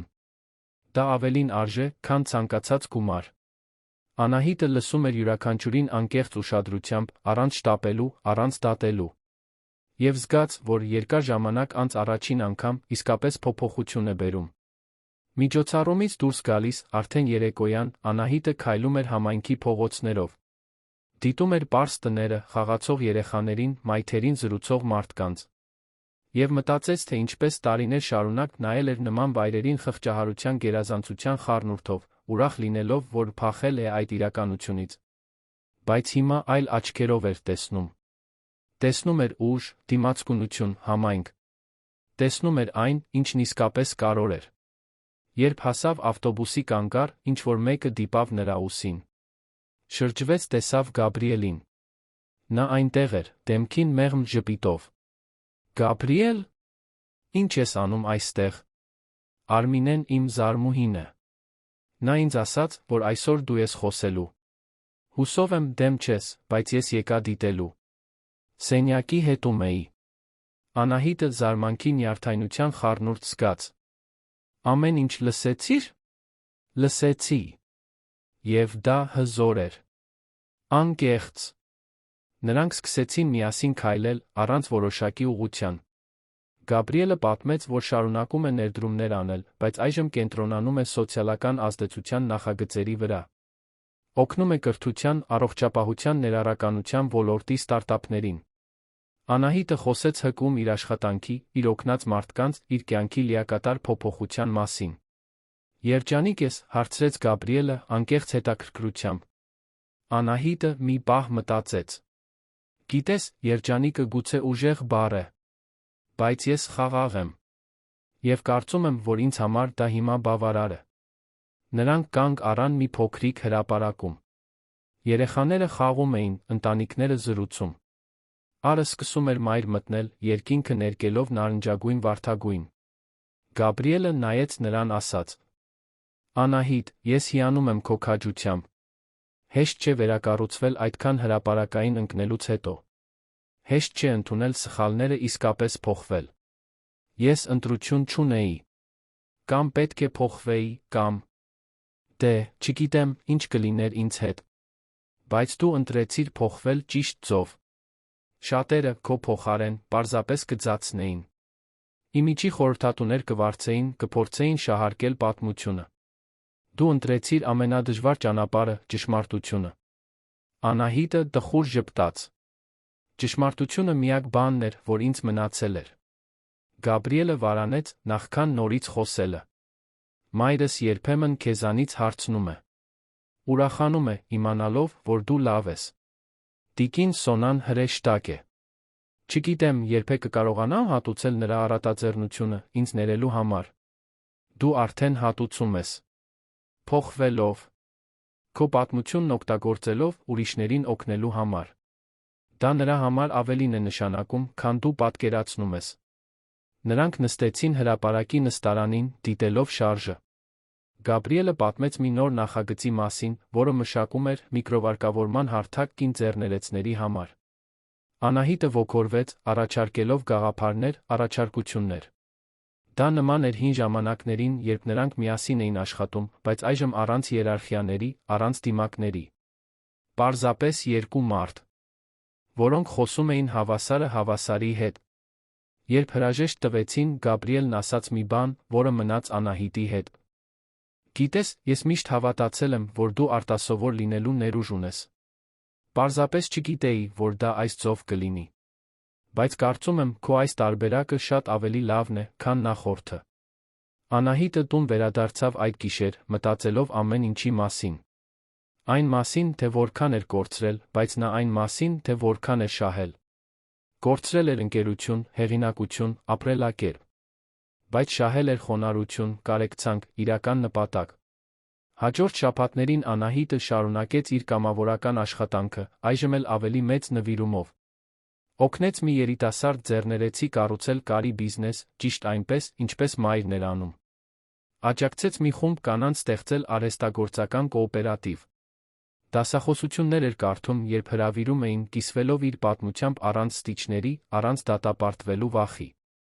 Այդ դասախոսություններից մեկի միջոցով նա ծանոթացավ Անդրեի հետ, մի իրավաբանի, որն աշխատում էր փոքր ձեռներեցների իրավունքների ոլորտում։ Նա առաջարկեց օգնել Անահիտին ավելի լավ ձակերպել իր կամավորական աշխատանքը։ Դուք անհավանական աշխատանք եք կատարում, բայց առանց պաշտոնական կառուցվածքի դժվար է ընդլայնել ազդեցությունը։ Առաջարկը սերմ տնկեց Անահիտի մտքում։ Եվ հենց այդ պահին եկավ անսպասելի զանգը։ Մի օր նա զանգ ստացավ Արթուր Ավետիսյանից, Մանուկյան Ինվեստ-ի նախկին խորհրդի նախագահից։ Ընկերությունը վաճառվել էր միջազգային խմբի, մնացած բաժնետերերը կստանային իրենց բաժինը։ Անահիտը զգալի գումարի իրավունք ուներ, տարիների աշխատանքի իր պահպանած ներդրումների արդյունքում։ Անահիտ, գիտեմ, որ գուցե չես ուզում սրա մասին իմանալ, ասաց Արթուրը, բայց արդարացի համարեցի քեզ տեղեկացնել։ Գումարը առաջիկա շաբաթներին կփոխանցվի քո հաշվին։ Նա շնորհակալություն հայտնեց, բայց երբ անջատեց հեռախոսը, չզգաց այն ոգորությունը, որը կսպասեր ամիսներ առաջ։ Գումարը ողջունելի էր, իհարկե։ Ավելի շատ անվտանգություն կտար, թույլ կտար ավելի շատ մարդկանց օգնել։ Բայց այն այլս չէր սահմանում իրեն։ Այլս իր արժեքի չափանիշը չէր։ Անահիտը խոսեց մոր հետ, թե ինչ անել ռեսուրսների հետ։ Տիկին Մարիամը, իմաստուն ինչպես միշտ, ասաց. Աղջիկս, դու արդեն գիտես, թե ինչ անել։ Սիրտդ արդեն որոշել է։ Եվ նա ճիշտ էր։ Անահիտը որոշեց ռեսուրսների զգալի մասն օգտագործել, ցածր եկամուտ ունեցող համայնքներում կրթության ձեռներեցությանն ուղղված հիմնադրամ ստեղծելու համար։ Դա կլիներ իր հատուցման ձը, անցյալի սխալները ապագայի համար դրական գործողությունների վերածելու ձը։ Խոսեց Գաբրիելի հետ գաղափարի մասին, նա օգնություն առաջարկեց կառուցվածքի հարցում։ Բայց մի պայմանով, ասաց նա ժպիտով։ Մայրս պետք է լինի պատվավոր նախագահը։ Անահիտը ծիծաղեց, աչքերում արցունքներ։ Ես դա շատ կուզենայի։ Երբ առաջարկը ներկայացրին տիկին Սոնային, տարեց կինը հուզվեց։ Համոզվա՞ծ եք։ Ես ընդամենը պարզ տիկին եմ։ Հենց դրա համար, ասաց Անահիտը, բռնելով նրա ձեռքերը։ Դուք ներկայացնում եք այն ամենը, ինչ այս հիմնադրամը ուզում է խթանել։ Բարություն, առատաձեռնություն, ուժ։ Դուք ինձ ավելին սովորեցրիք մի քանի րոպեում, քան տարիների բիզնես կրթությունը։ Խնդրում եմ, ընդունեք։ Տիկին Սոնան ընդունեց, հաջորդ ամիսներին նրանք միասին աշխատեցին վերսկիզբ հիմնադրամի ստեղծման վրա։ Անունը Անահիտի առաջարկն էր, բոլորն անմիջապես համաձայնեցին։ Հիմնադրամը կառաջարկեր անվճար դասընթացներ, մենթորություն, միկրովարկավորում, հոգեբանական աջակցություն այն մարդկանց, ովքեր կցանկանային ձեռնարկատիրությամբ զբաղվել կամ նորից սկսել դժվար պահերից հետո։ Նախապատրաստական աշխատանքների ընթացքում Անահիտը շատ ժամանակ անցկացրեց տիկին Սոնայի հետ, ավելին իմանալով տարեց կնոջ կյանքի, նրա իմաստության, աշխարհը տեսնելու նրածի մասին։ Բացահայտեց, որ տիկին Սոնան աներակայելի մարտահրավերների է դիմակայել, բայց երբեք չի կորցրել հավատը մարդկային բարության նկատմամբ։ Գիտես, Անահիտ, ասաց նա մի օր, երբ թեյ էին խմում, կյանքը միշտ մեզ երկրորդը հնարավորություններ է տալիս։ Գաղտնիքը դրանք ընդունելու խոնարհություն ունենալն է։ Պաշտոնական բացումը տեղի ունեցավ մի առոտ շաբաթ օր, Երանի կենտրոնում վարձակալված տարածքում։ Այն շքեղ չէր, ինչպես այն միջոցառումները, որոնց Անահիտը սովոր էր հաճախել, բայց լի էր կյանքով։ Բոլոր տարիքի մարդիկ, կամավորներ, ապագա շահառուներ, գործընկերներ։ Մամուլը այնտեղ էր ոչ թե սկանդալ լուսաբանելու, այլ անցյալի մոխիրներից ծնվող դրական բան փաստագրելու համար։ Անահիտը բեմ բարձրացավ խոսելու, բայց այս անգամ առանց նյարդայնության։ Նրա կողքին տիկին Սոնան, Գաբրիելը, տիկին Մարիամը, հիմնադրամի ողջ թիմը։ 1 տարի առաջ, սկսեց Անահիտը, ես սրանից շատ տարբեր բեմում էի։ Շքեղ միջոցառմանը շրջապատված կարևոր մարդկանցով, պատրաստվելով ստորագրել իմ կյանքի ամենախոշոր պայմանագիրը։ Ես կարծում էի, որ դա հաջողության գագաթնակետն է։ Բայց ես լիովին սխալվում էի։ Նա նայեց տիկին Սոնային, որը ժպտում էր, աչքերը փայլելով։ Իրական հաջողությունը ոչ թե նրանում է, թե որքան ունես, այլ նրանում, թե որքան ես տալիս։ Ոչ թե նրանում, թե քանի մարդ է քեզ հիանում, այլ նրանում, թե քանի կյանքի ես դրականորեն անդրադառնում։ Եվ ես դա սովորեցի ամենադժվար ձով։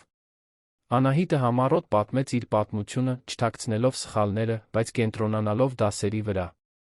Խոսեց բոլոր մարդկանց արժանապատվությամբ վերաբերվելու կարողության մասին, անկախ նրանց կարգավիճակից։ Այն մասին, թե ինչպես կարող է ամբարտավանությունը ոչնչացնել այն ամենը, ինչ կառուցվել է։ Եվ այն մասին, որ միշտ ժամանակ կա նորից սկսելու, եթե կա փոփոխության անկեղծ ցանկություն։ Այս հիմնադրամը ծնվում է իմ ամենամեծ սխալից, իմ ամենամեծ դասից։ Այն գոյություն ունի, որպեսզի այլ մարդիկ ստիպված չլինեն այդքան խորը ընկնել, սովորելու այն, ինչ ես սովորեցի։ Այն գոյություն ունի ասելու, որ նոր սկիզբները հնարավոր են։ Որ երկրորդ հնարավորություններ գոյություն ունեն։ Եվ որ մենք բոլորս, բացարձակապես բոլորս, արժանի ենք արժանապատվության հնարավորության։ Երբ ավարտեց, ծափահարությունները ջերմ էին անկեղծ։ Անահիտը տեսավ մորը, հպարտության արցունքները սրբելիս։ Տեսավ Գաբրիելին, հավանության նշանով գլխով անելիս։ Տեսավ տիկին Սոնային, ժպտալով այնպես, որ ասում էր ավելին, քան 1000 բառ։ Արարողությունից հետո, մինչ զրուցում էր մասնակիցների հետ, մի երիտասարդ կին ամաչկոտ մոտեցավ։ Անահիտ, կարող եմ ձեզ հետ խոսել։ Իհարկե։ Երիտասարդ կինը, որը ներկայացավ որպես Բեատրիս, պատմեց, որ վերջերս կորցրել է աշխատանքը իր գործած լուրջ սխալի պատճառով։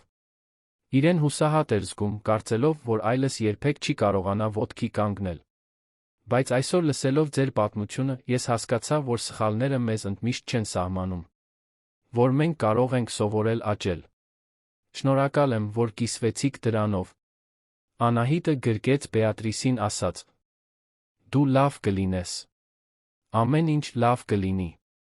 Եվ եթե օգնության կարիք ունենաս, մենք այստեղ ենք։ Գիշերը, երբ բոլորն արդեն գնացել էին, տարածքը դատարկ էր, Անահիտը մի քանի րոպե մենակ մնաց, շուրջը նայելով։ Մտածեց այն ամենի մասին, ինչ ապրել էր վերջին տարում։ Փառքը, անկումը, վերակառուցումը։ Եվ հասկացավ, որ զավեշտալիորեն ամեն ինչ կորցնելը լավագույնն էր, որ կարող էր պատահել իր հետ։ Որովհետև դա ստիպել էր նրան դիմակայել, թե ով էր ինքն իրականում։ Եվ որոշել, թե ով էր ուզում լինել։ Հեռախոսը զանգեց։ Գաբրիելից հաղորդագրություն էր։ Շնորհավորում եմ միջոցառման կապակցությամբ։ Մայրս չի դադարում խոսել, թե որքան երջանիկ է։ Եվ ես էլ։ Քեզ մոտ ստացվեց, Անահիտ։ Իսկապես կարողացար փոխվել։ Նա ժպտաց, պատասխան գրելով. Շնորհակալ եմ։ Ամեն ինչի համար։ Ինձ ցույց տալու համար, թե ինչ էի դարձել։ Ինձ հնարավորություն տալու համար, նույնիսկ առանց իմանալու, ավելի լավ մարդ դառնալու։ Ամիսները վերածվեցին տարիների։ Վերսկիզբ հիմնադրամը աճեց, օգնելով հարյուրավոր մարդկանց կառուցել բիզնեսներ, վերականգնվել անկումներից, գտնել նպատակ։ Անահիտը շարունակում էր անխոնջ աշխատել, բայց այժմ այլ նպատակով, քան նախկինում։ Այլս չէր ուզում իշխանություն կամ ճանաչում։ Պարզապես ուզում էր փոփոխություն բերել։ Նա Գաբրիելը անկեղծ ընկերություն զարգացրին։ Դա սիրավեպ չէր, այլ ավելի խորը բան, փոխադարձ հարգանք, հիացմունք, գործընկերություն ավելի մեծ բան կառուցելու գործում։ Տիկին Սոնան դարձավ հիմնադրամի սիրելի դեմքը, միշտ ներկա, միշտ առատաձեռն խորհուրդներով, գրկախառնություններով։ Անահիտը երբեք չվերադարձավ ավանդական կորպորատիվ աշխարհ։ Երբեք չփորձեց վերականգնել Մանուկյան Ինվեստ-ը կամ վերականգնել իր նախկին կարգավիճակը։ Որովհետև սովորել էր, որ այդ կարգավիճակը դատարկ էր։ Հիմնված էր արտաքին տեսքի, ոչ թե էության վրա։ Ճակատագրական գիշերվանից հին։ Կտարի անց Անահիտին հրավիրեցին դասախոսություն կարդալու Հայաստանի ամերիկյան համալսարանում, իր նախկին բուհում։ Երբ բարձրացավ կառավարման ֆակուլտետի երիտասարդ ուսանողներով լի դահլիճի բեմ, խորը հուզմունք զգաց։ Ահա նա վերադարձել էր այնտեղ, որտեղ ամեն ինչ սկսվել էր, բայց որպես լիովին այլ մարդ։ Համալսարան գնալու ճանապարհին Անահիտն անցավ հյուսիսային պողոտայով, որտեղ գտնվում էր Մանուկյան Ինվեստ-ի նախկին շենքը։ Մի պահ կանգ առավ, նայելով ապակե շենքին, որը մի ժամանակ ներկայացնում էր իր ամենամեծ հպարտությունը։ Հիմա այլ ընկերություն էր զբաղեցնում այդ հարկերը։ Այլ գործադիրներ էին այնտեղ որոշումներ կայացնում։ Եվ Անահիտը միայն երախտագիտություն զգաց, որ այլս այդ աշխարհում փակված չէ։ Երբ ես ավարտեցի այստեղ, սկսեց նա դասախոսությունը, ես բացարձակապես համոզված էի, որ հաջողությունը նշանակում է հասնել գագաթին, անկախ նրանից, թե ինչպես։ Նշանակում էր ունենալ ավելի շատ փող, ավելի շատ իշխանություն, ավելի շատ կարգավիճակ, քան որևէ այլ մեկը։ Եվ տարիներ շարունակ ես հետապնդեցի դա իմ ողջ ուժով։ Նա դադար տվեց։ Նայելով երիտասարդ ուշադիր դեմքերին։ Ես հասա իմ ուզածին։ Հասա գագաթին։ Կառուցեցի միլիոնանոց ընկերություն։ Պատրաստվում էի ստորագրել իմ կյանքի ամենախոշոր պայմանագիրը։ Բայց ես լիովին դատարկ էի ներսից։ Եվ երբ ընկա, երբ կորցրի ամեն ինչ, հասկացա, որ իրականում երբեք ոչ մի արժեքավոր բան չեմ ունեցել։ Անահիտս մեկ անգամ պատմեց իր պատմությունը, այժմ տարիների խորհրդածության աճի տեսանկյունից։ Խոսեց սխալների, դասերի, փոխակերպման մասին։ Կիսվեց վերսկիզբ հիմնադրամի կոնկրետ թվերով, ավելի քան 500 մարդ արդեն օգնություն էր ստացել, 200 բիզնես կառուցվել, անթիվ կյանքեր փոխվել։ Եվ ավարտեց, ասելով. Դուք այստեղից դուրս կգաք դիպլոմներով, գիտելիքներով, փառասիրությամբ։ Եվ դա հիանալի է։ Բայց խնդրում եմ, մի կրկնեք իմ սխալը։ Մի զոհաբերեք ձեր մարդկայնությունը հաջողության զոհասեղանին։ Մի վերաբերվեք մարդկանց որպես բարձրանալու աստիճանների։ Որովհետև վերջում այն, ինչն իսկապես կարևոր է, ոչ թե այն է, թե որքան ունեք, այլ թե ով եք դուք։ Եվ ոչ մի գումար կամ իշխանություն արժանի չէ ձեր հոգու կորստին։ Դահլիճը մի պահ լռեց, նախքան ծափահարությունների պայթյունը։ Ուսանողները ոտքի կանգնեցին։ Ոմանք աչքերում արցունքներ ունեին։ Եվ Անահիտը գիտեր, որ իր ուղերձը հասել է գոնե այդ երիտասարդ փառասեր մտքերից մի քանիսին։ Դասախոսությունից հետո մի քանի ուսանողներ մոտեցան նրան զրուցելու։ Դավիթ անունով մի երիտասարդ, վերջին կուրսի ուսանող, հարցրեց. Անահիտ, դուք զղջո՞մ եք, որ կառուցել եք Մանուկյան Ինվեստ-ը, որ ձգտել եք հաջողության։ Նա ուշադիր մտածեց, նախքան պատասխանելը։ Ես չեմ զղջում, որ ձգտել եմ հաջողության։ Զղջում եմ, որ հաջողությունը սխալ եմ սահմանել։ Եթե կարողանայի վերադառնալ, կպահպանեի փառասիրությունը, քրտնաջան աշխատանքը, վճռականությունը։ Բայց լիովին կփոխեի իմ արժեքները։ Սկզբից ետ մարդկանց հարգանքով կվերաբերվեի։ Իմ գիտելիքները կօգտագործեի բարձրացնելու, ոչ թե տիրելու համար։ Երբ դուրս եկավ համալսարանից, միջանցքում հայելի գտավ։ Կանգ առավ, երկար նայեց իրեն։ Տեսավ սպիտակ մազերը, որոնք սկսում էին հայտնվել։ Կնճիռները, որոնք ձավորվում էին աչքերի անկյուններում։ Ապրած կյանքի, սովորած դասերի նշանները։ Եվ ժպտաց։ Որովհետև վերջապես այդ բոլոր տարիների փնտրտուքից հետո Անահիտ Մանուկյանը գտել էր այն, ինչն իսկապես փնտրում էր։ Դա կորպորատիվ շենքի գագաթին չէր։ Միլիոնանոց պայմանագրում չէր։ Շքեղ միջոցառումներում կամ ամսագրերի էջերում չէր։ Դա իր ներսում էր։ Միշտ եղել էր։ Նա պարզապես պետք է կորցներ ամեն ինչ, վերջապես տեսնելու համար։ Եվ ինչ քայլում էր Երանի փողոցներով այդ կեսօրին, առանց անձնական վարորդի, առանց թիկնապահների, առանց լուսարձակների, Անահիտը զգաց մի բան, որը երբեք չէր զգացել իր փառքի օրերին, իսկական ազատություն։ Ազատություն լինելու այն, ով ինքն իրականում էր, առանց դիմակների, առանց ձականությունների, առանց վախի։ Նա կանգ առավ թերթի կրպակի մոտ գնեց բիզնես ամսագրի մի օրինակ։ Շապիկին մի երիտասարդ գործարար կնոջ լուսանկարն էր, որը նշվում էր որպես շուկայի նոր հույս։ Անահիտը նայեց այդ պատկերին լուռ աղոթք ուղարկեց։ Թող որ այդ երիտասարդ կինը չկրկնի նույն սխալները։ Թող որ նա գտնի հավասարակշռությունը, նախքան ընկնելու կարիքը կունենա։ Նա կորցրել էր ընկերություն, բայց գտել էր իրեն։